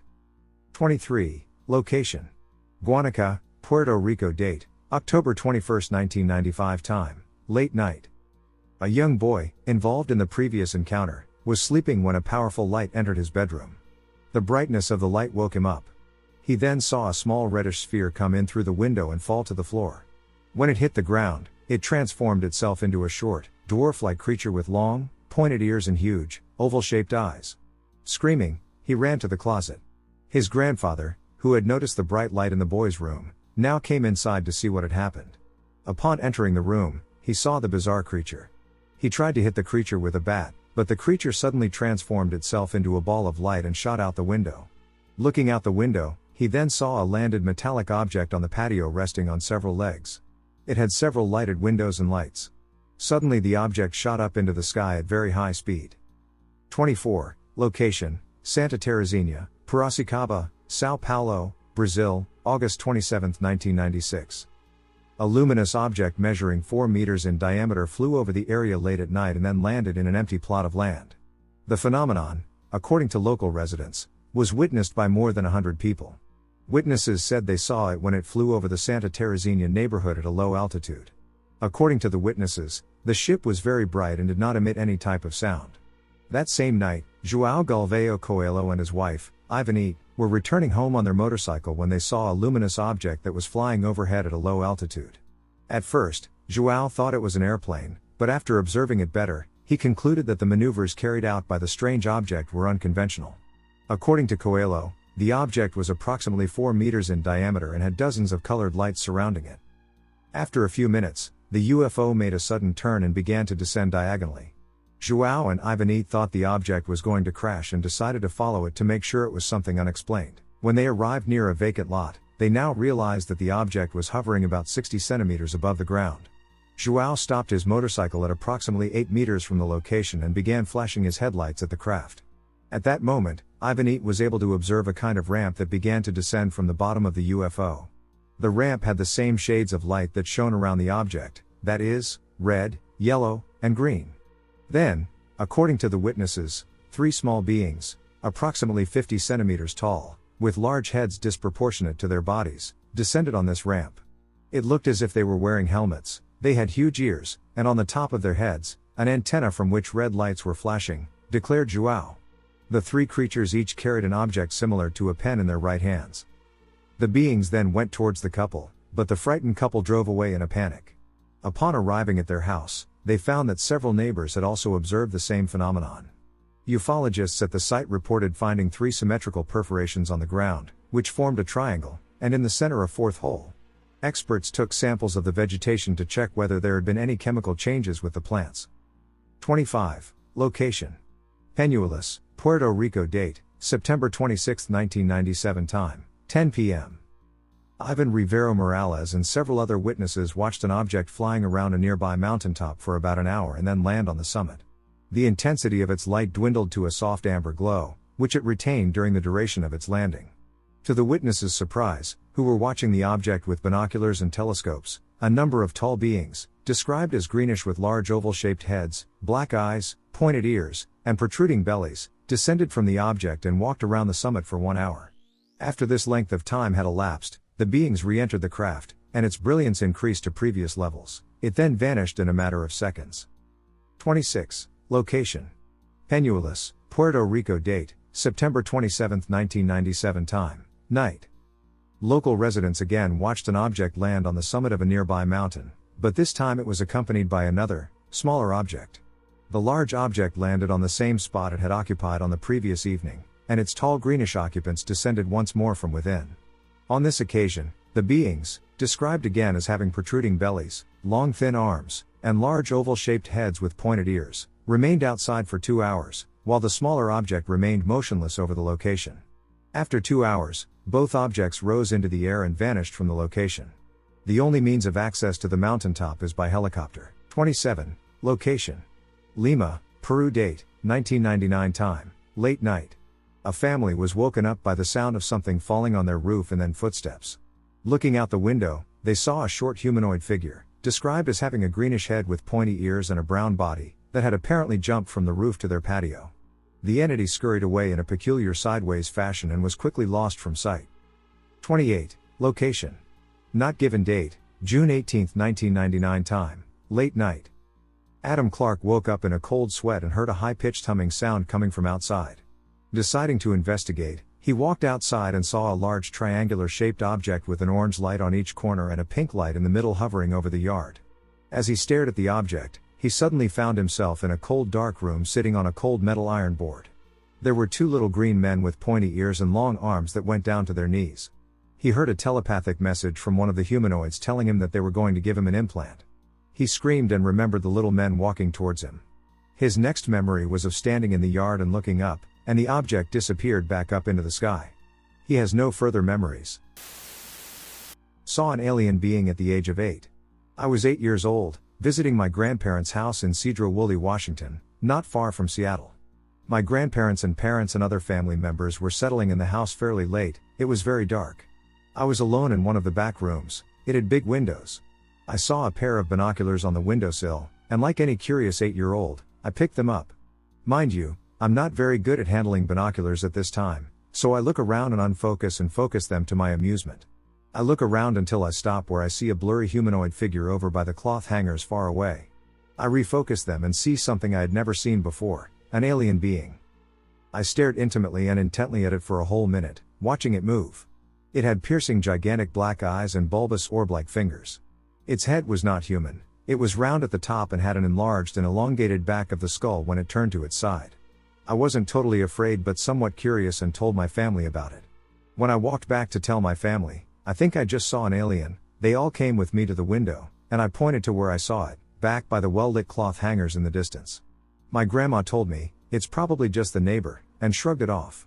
But there's no way my eyes could have mistaken it. I still believe it to be the truth to this day. My friend and I were driving north from Kenosha to his house about a half hour away. We had messed up the on-ramp before, so we double-checked that we were going the right way with my GPS. After a while I notice a car has been tailgating me. I quickly match the headlight pattern with that of an officer of the law, but my cruise control is set at the speed limit with none over. After being nervous about the cop for about 5 minutes of following, he very suddenly changed lanes to our left and blasted past us to tailgate someone else a few car lengths ahead. The cop freaked us out, but we were almost to our off-ramp, so we were looking for the sign, and then I saw it, "Welcome to Illinois." We didn't make any turns, we stayed on the freeway, and the section we were driving on didn't have any splits. There was absolutely no turning around. We were going north, man. But the freakiest part was, I pulled over and started doing some maps calculations. From the place we left Kenosha, it took a half-hour driving south to get to the Illinois border, and we had started off going farther away, not to mention we never turned. It had only been 20 minutes. The landmarks we passed going north were also over 20 minutes away. We shouldn't have been able to see them or drive to Illinois, even if we had gone south. My friend who was with me believes that we experienced an alien abduction. They picked us up, and either they wanted different humans for some reason or they have some form of time travel. When they put us back, they put us on the correct freeway but in the wrong location, facing the wrong direction. Alternatively, they may have placed us in a different timeline, or it's possible that we died and returned to a malfunctioning checkpoint. Either way, after calming down from our brains melting over something bizarre, we experienced the exact same thing with that same cop. We had turned around and headed back north, gotten tailed for a few minutes, and then they suddenly changed lanes to the left and blasted the accelerator to get up on someone else's bumper. Aliens? Improbable travel through both time and space? Reality checkpoints? I don't have any other way to explain it. Something impossible happened to us. When I was younger, around the age of 7 to 8, my best friend, who had lived right next door to me, invited me over to his house to play some games on his PS2. As it got later into the day, it was almost about 10-ish, so I decided to depart. I stepped outside, and it was the foggiest I've ever seen it. Quite an eerie scene too, with the streetlights faintly coloring the mist a roguish hue. What divided our house was a giant wall of vines and then a tree on the side of his house. I walked slowly, examining the atmosphere outside, and then turned to look at the tree near his front porch, and I saw what looked like a clown standing, from the light illuminating the shadow somewhat, and he started walking towards me quite fast, so I ran back past the wall of vines and ran into my house. It was scary, but now that I come to think of it, I remember earlier on that day I had looked at this charm or pendant my mom had, and it was this clown that just so happened to be standing the way I had seen that figure behind my neighbor's tree. I don't really know if this counts as a humanoid encounter, but tell me what you guys think. Thanks. Glowing, sidestepping humanoid. When I was a kid, about 5 to 6 years old, I had regular encounters with shadow people, especially at night, to the point where I would hate going to the bathroom alone at night because they would literally line the walls of the hallway from my room to the bathroom, staring at me despite having no facial features. With the shadow people, though, I never felt threatened, just unnerved. One night, I had to use the bathroom alone because my parents were asleep. I didn't see any shadow people that night, but I still kept my head down and walked quickly. As a kid, I also had anxiety about closed doors for some reason, so I left the door slightly open. I was just about to get up and leave when the door slowly opened. I could hear footsteps down the hall, like someone with shoes on was shuffling on the floor. We don't wear shoes inside, and I felt a really strong feeling of dread. I saw a faint blue turquoise, glowing light from the end of the hallway, and then I saw a man walking sideways down it. He was walking way more smoothly, like he was gliding effortlessly, like it was the way he always walked. He was smiling and facing into the bathroom. He had brown hair, plastic-like, like a Ken doll, and he was wearing jeans and a turquoise button-up shirt. His arms were out at his sides. Strangely, he didn't seem fully there. His form sort of flickered with bits of color, like when you rub your eyes and see random colorful flashes, but he never disappeared or anything. He was very much real. I panicked and looked away and was stuck just sitting there, frozen, until I couldn't hear his shuffling anymore.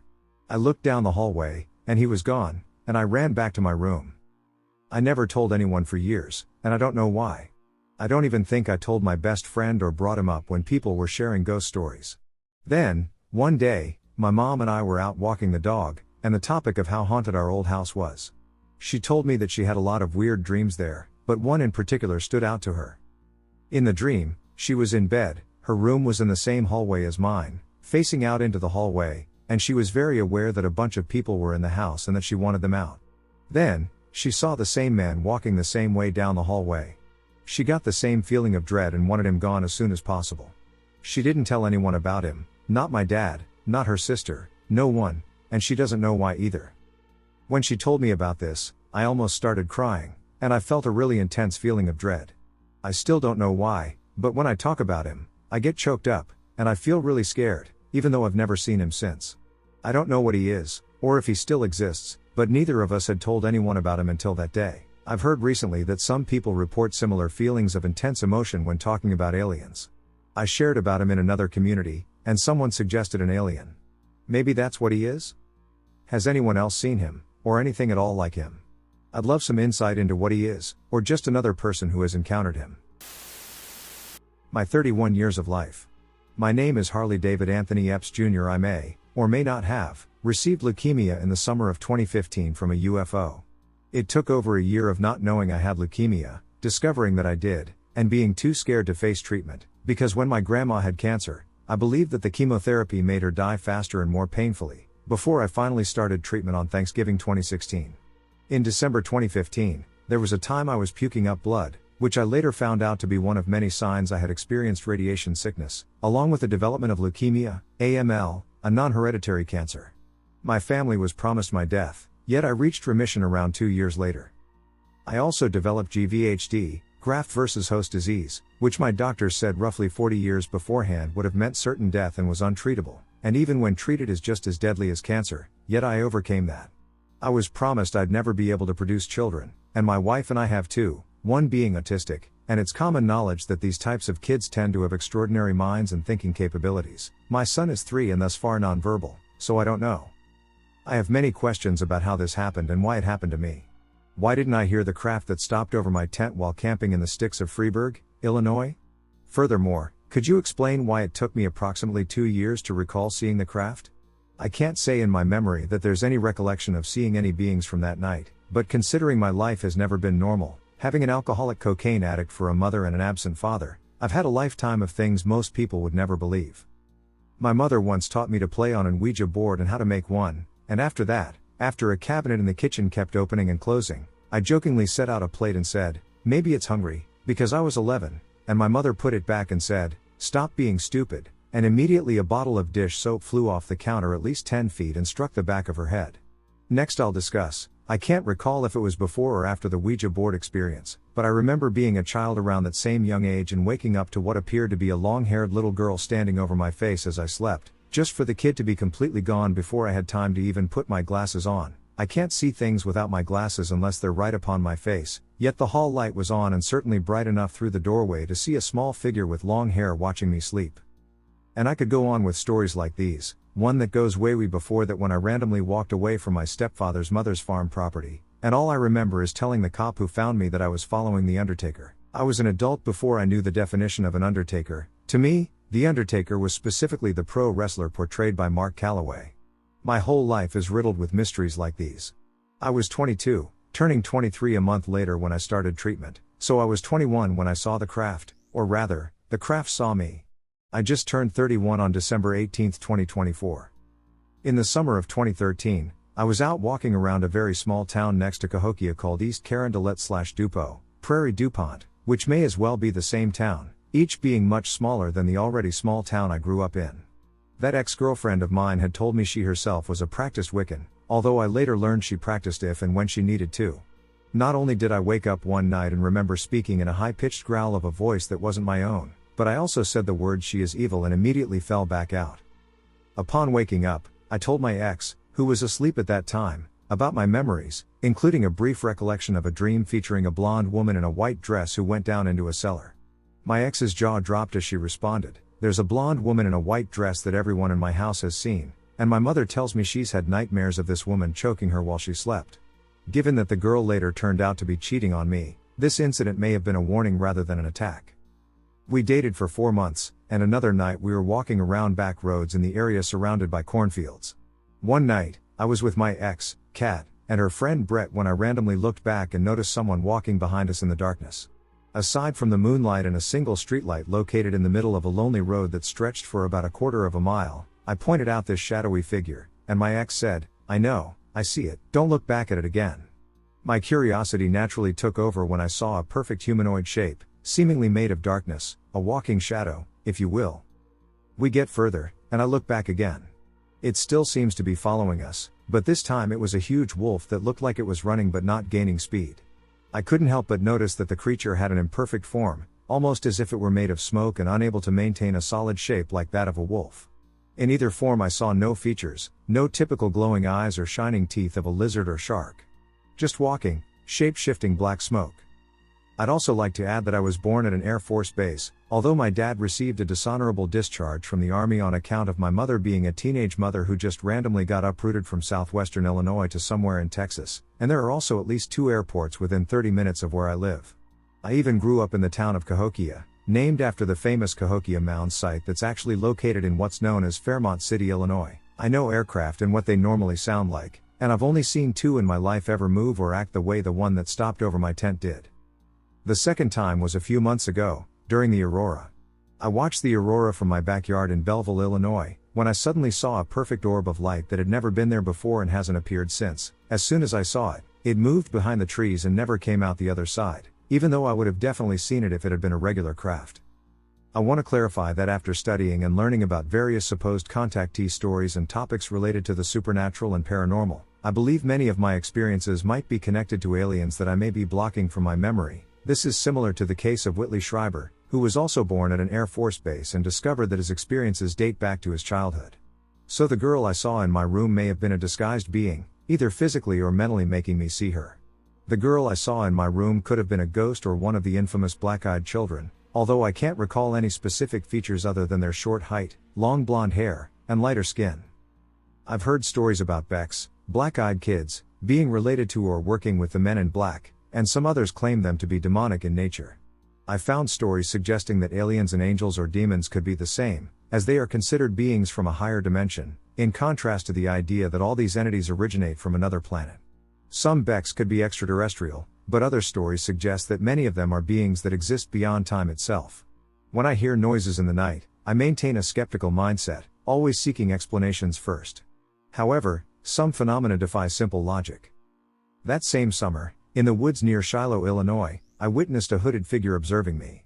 I was so terrified that I feared someone was playing a cruel joke on me, that I was being stalked by an evil being, or that a member of a crazy cult was after me.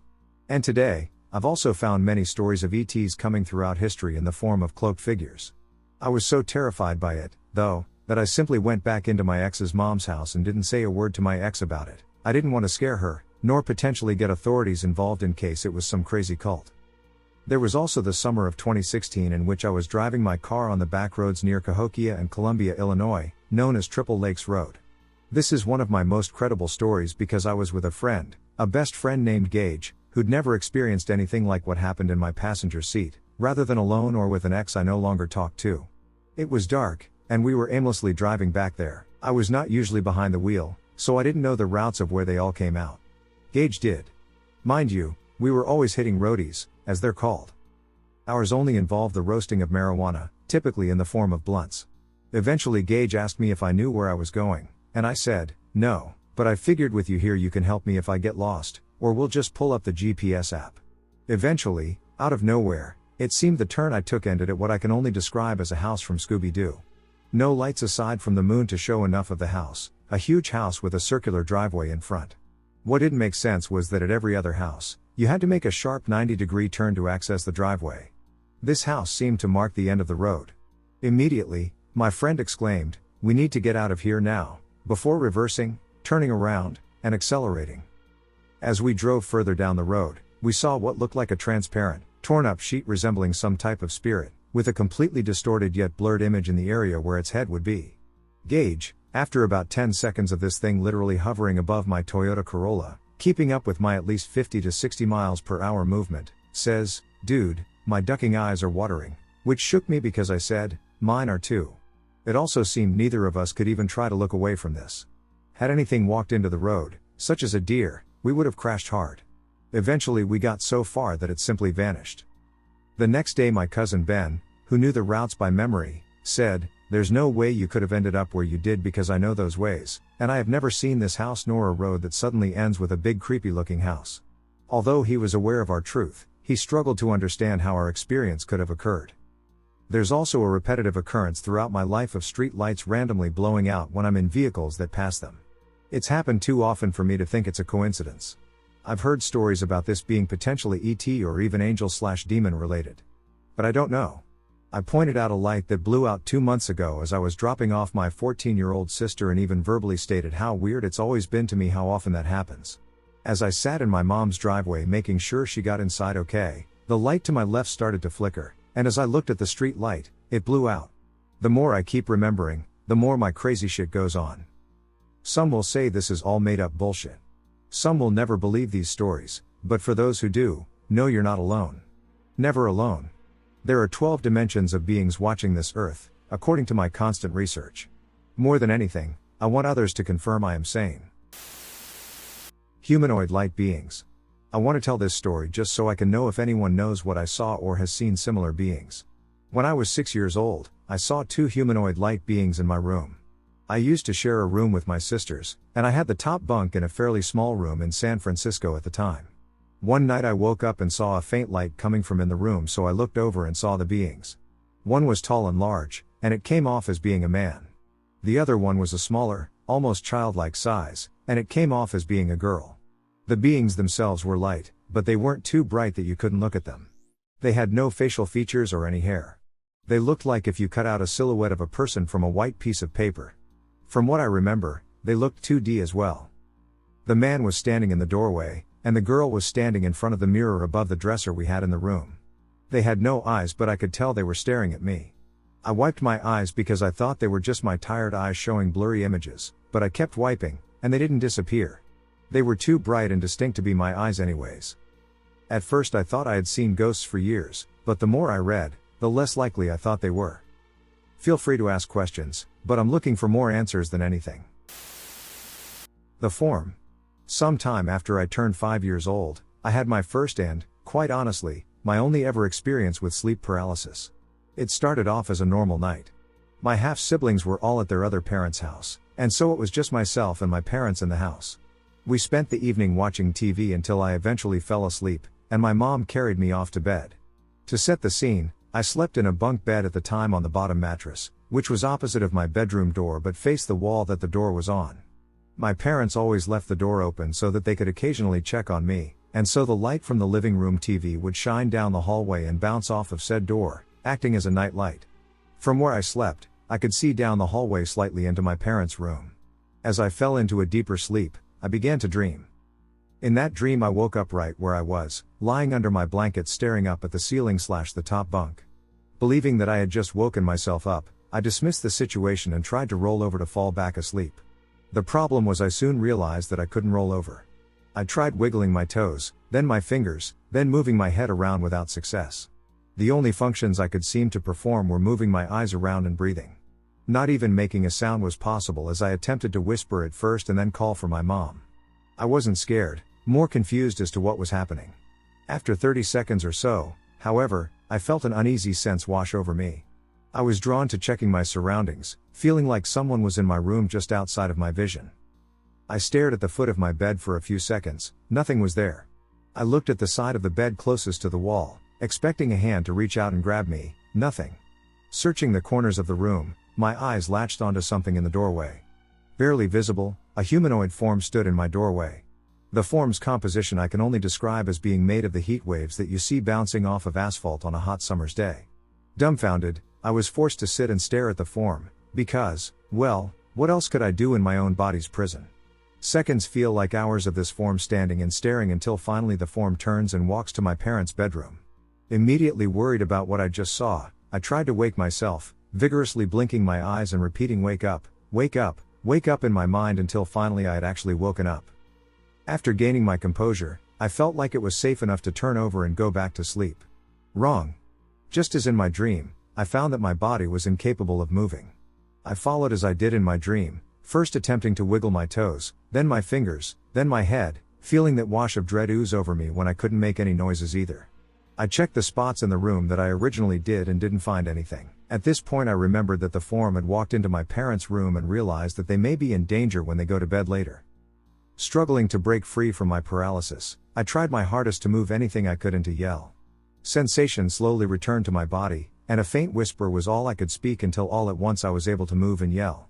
Screaming and crying, not understanding what I needed to do, I flailed in my bed. My mom quickly ran into the room to calm me down while I frantically told her that I had seen something move from my room to hers. She attempted to reassure me that it was just a nightmare and that nothing had happened, and then she picked me up. I buried my head into her shoulder and sobbed uncontrollably. As we shuffled down the hallway, a sense of dread struck me again, compelling me to lift my head. As I stared down the expanding hallway, from the TV lights shining down the hallway, I saw my mom's shadow. Staring at her shadow, another shadow detached itself from the shoulder and waved at me like it was taunting me. I buried my head back into her shoulder and cried myself to sleep that night. I never spoke about this to anyone until I reached 17 or 18 years old, although my family always made fun of me for how spooked I always was about that hallway even in broad daylight. Even then it was only to a few close friends. I recently brought it up to my family. When speaking to my stepmom and now ex-sister-in-law about it, they listened intently, thinking that it was strange, as my stepbrother and nephew always felt uncomfortable when around that hallway. Today, my dad and stepmom still live in that house, and the hallway doesn't affect me like it used to, but the memories of that night feel like they're burned into my memories forever. I had a late-night encounter with a mysterious creature. I am hoping someone here can give me insights as to what the hell happened, as it has been bothering me for some time now. So a few months ago I was up late one night just like any other night. I was playing on my PS4 like I usually do until I got tired and fell asleep. I was using my headset to chat with my buddy, who was also playing the game in a party, as my eyes started to get heavy from the gameplay. It was a little past midnight, and if I recall correctly, I may have gone to the gym earlier, which caused me to get very sleepy. To give you an idea, I was lying in bed facing my TV with my lights on and the door to my room closed and locked. I always lock my door because I hate people just barging in without knocking. So as I keep staring at the screen with heavy eyes, I notice out of the corner of my eye something just appeared out of thin air. It happened so fast that I wasn't able to react in time to see if I really saw what I saw. Almost as if it was teleported, this humanoid-looking creature suddenly materialized in my room. The creature starts looking around my room, notices me on my bed, and appears startled. It then gives me this sort of growling noise and fades away. I begin to think nothing of it, leaving it to my imagination and lack of sleep, when suddenly my friend on my headset questions me about what that noise was. I immediately freeze when I hear him ask me that, as maybe I wasn't imagining things. I asked him if he heard what I heard and asked him to describe the noise. He told me it sounded like some sort of growling noise. Despite my initial shock, I dismissed the noise as insignificant. However, it has continued to haunt me ever since. Just what the hell happened that night? Was it an alien? A demon? Maybe I was imagining things? I will admit that sometimes when I am exhausted and sleepy I embarrassingly snore, mumble, moan, or talk in my sleep, as I have done sometimes in the past while on my headset, which my friends tease me often for, but I have never been known to growl in my sleep. Any insights appreciated. Alien/demon encounter? Forgive me for the length. I've wanted to get people's opinion on this for a long time. I'll start with, I am prone to nightmares, and this is related, but this is not explicitly about a dream. I do not believe in aliens, etc., but I do not believe. I was having a vicious nightmare. It was a nightmare unlike any other I've ever experienced. I had some nightmares. Things were hurting me. I was in pain, just terrible pain. It was well beyond what I could stand, and I was unable to understand everything around me. It felt like endless pain. I felt it realer than real. It felt hyper real. I woke up. I lived in a small trailer, the smallest room. My bed took up most of the space, just a twin. But at the foot, there was also a bookcase and a TV stand. There was about 2 feet of space between the TV stand and the wall. In that 2-foot space stood 2 creatures. It was pretty dark, but I could see them in perfect clarity. I've always been a rational person, and I use logic as a kind of shield. I have been in a lot of awful situations, and compartmentalizing and thinking my way out is my escape from it when fantasizing about other things doesn't work. My first thought was, I can see why if someone saw this they might think they were visited by angels, or demons, or aliens. They were otherworldly.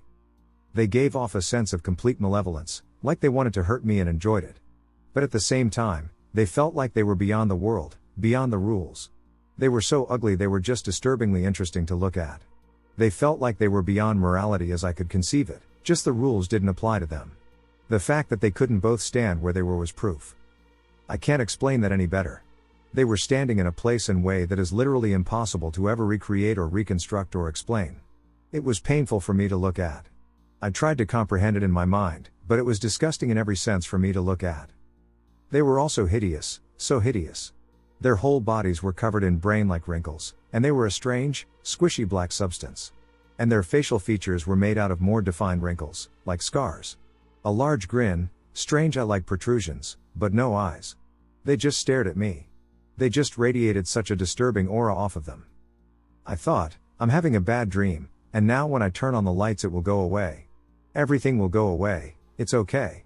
So I turned on the lights, and they were still there, perfectly illuminated. That was when I genuinely panicked. I was hit with flashes of memories of tons of nightmares involving them, tons of experiences that I don't want to recall again.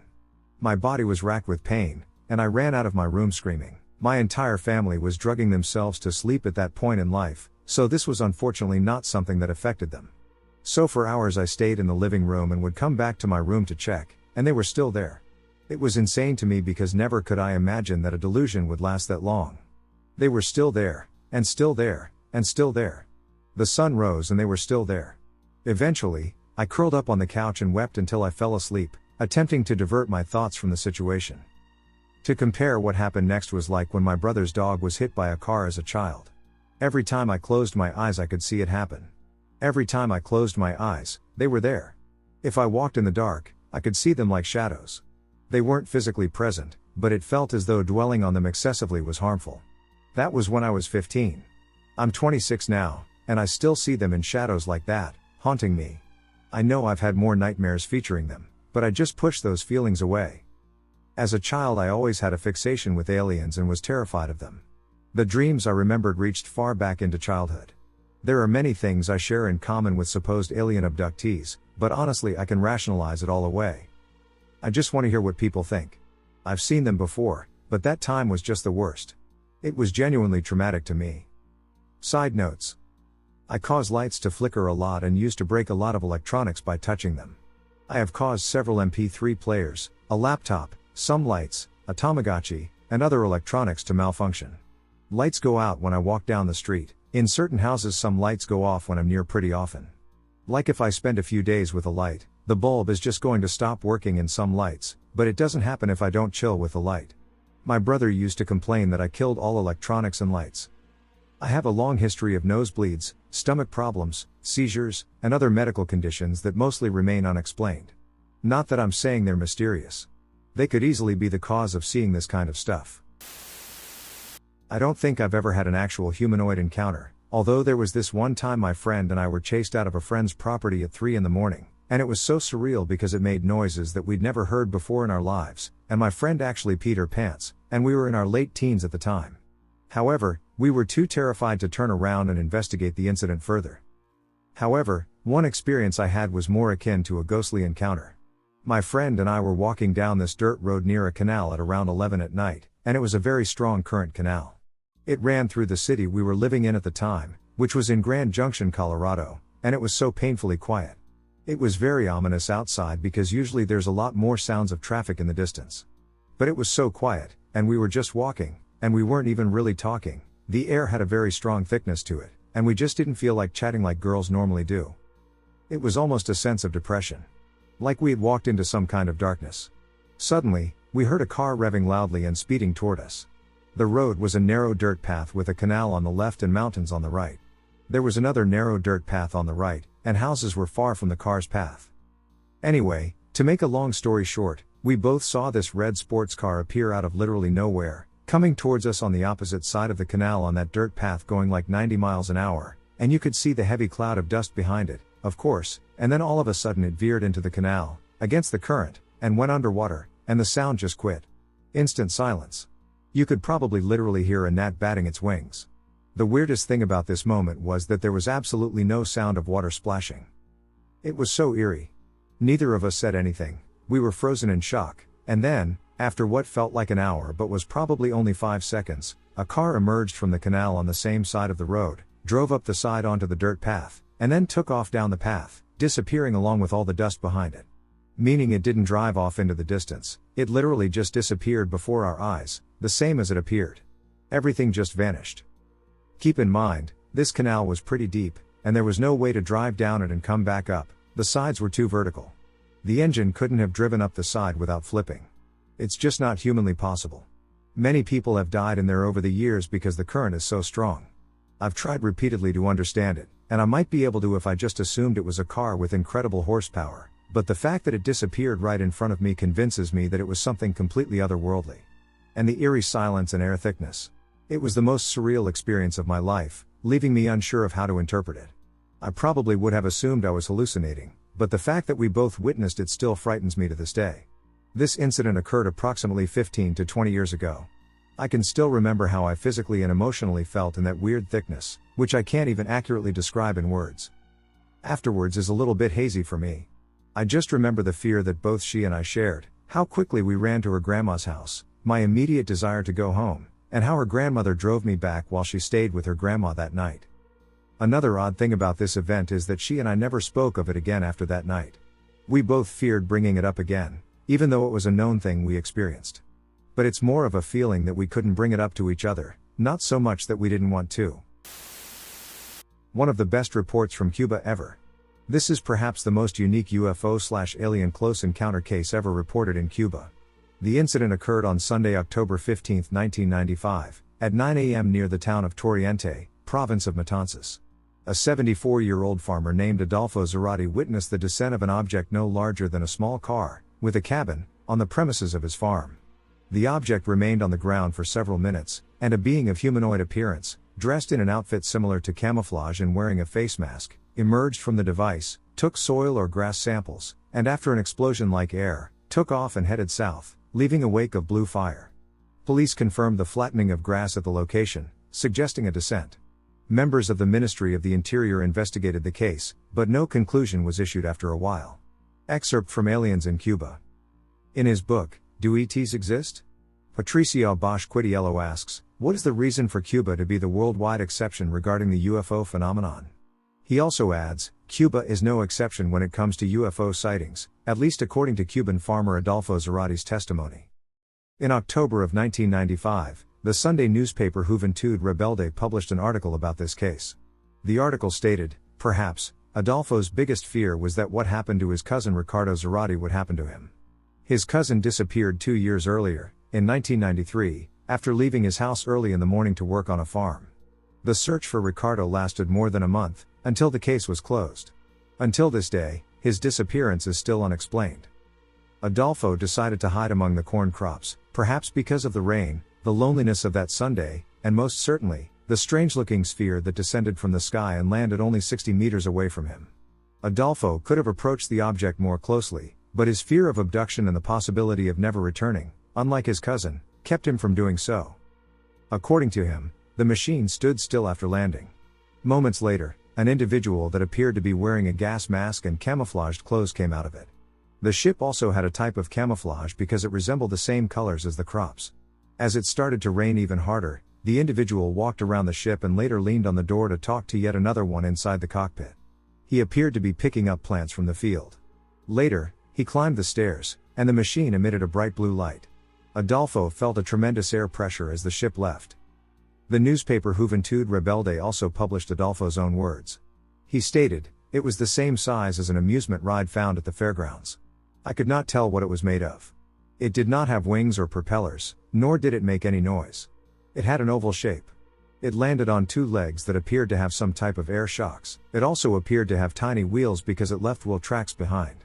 I could not see the individual's face, but he appeared to be an ordinary human being. The individual did not appear to be carrying any weapons. A commission of scientists was formed to investigate the case. Unfortunately, they did not come up with any conclusions. Nevertheless, they did conclude that Adolfo Zarate was mentally sane and determined that he had good credibility.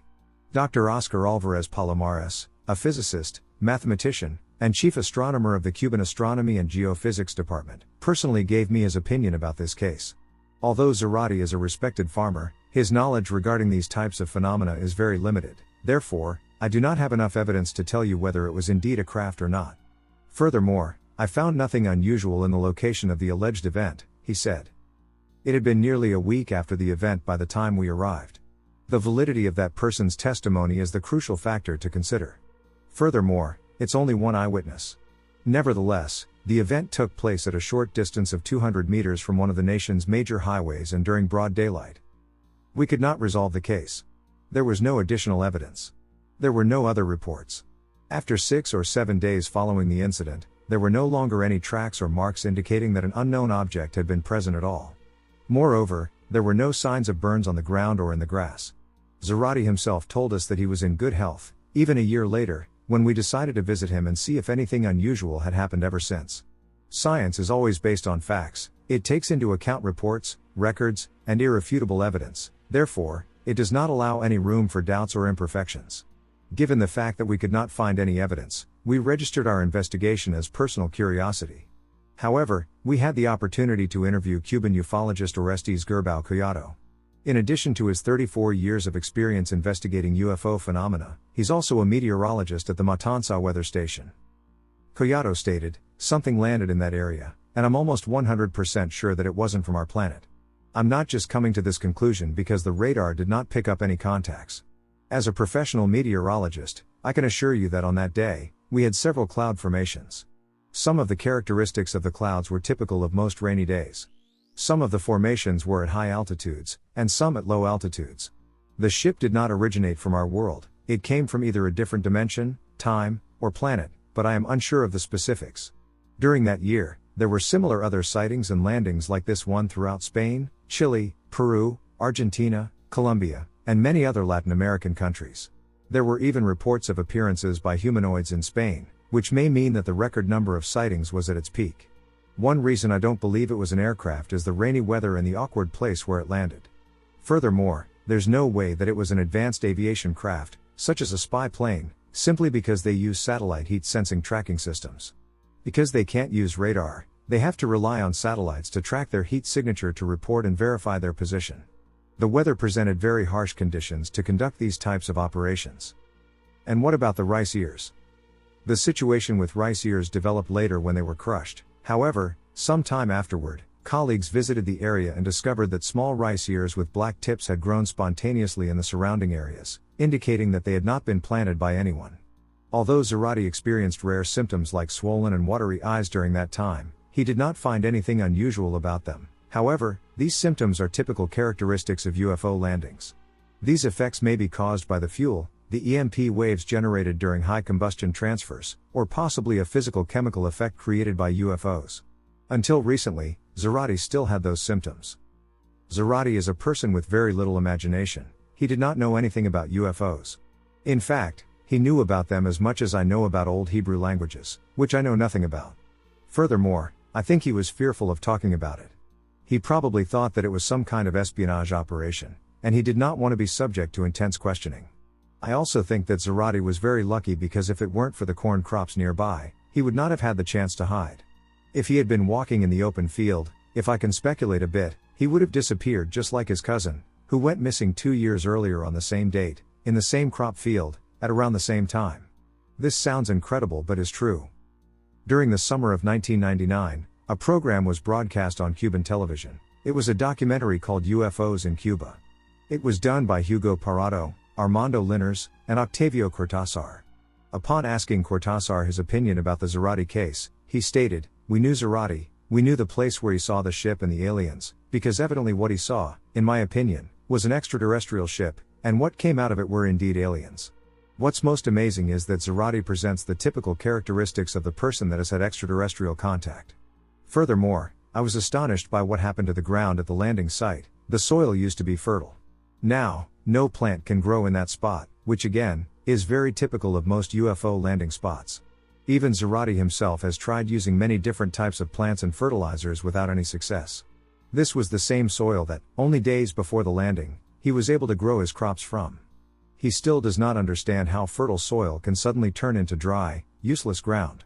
With regard to the effects on his body, I'm convinced that these physical symptoms are typical of people who have contact with these unknown crafts. His proximity to the ship most certainly caused the symptoms. While science seeks an explanation for the UFO phenomenon, other individuals, with the same intensity and dedication, investigate cases that help solve some of those mysteries. Every doubt serves as a fresh starting point for the inquisitive pursuit of extraterrestrial life in our universe. The investigators of the phenomenon, along with science and with the knowledge and experience accumulated throughout the years, will find the truth. Let us put our faith in mankind, as there are millions of systems to seek and find in our universe.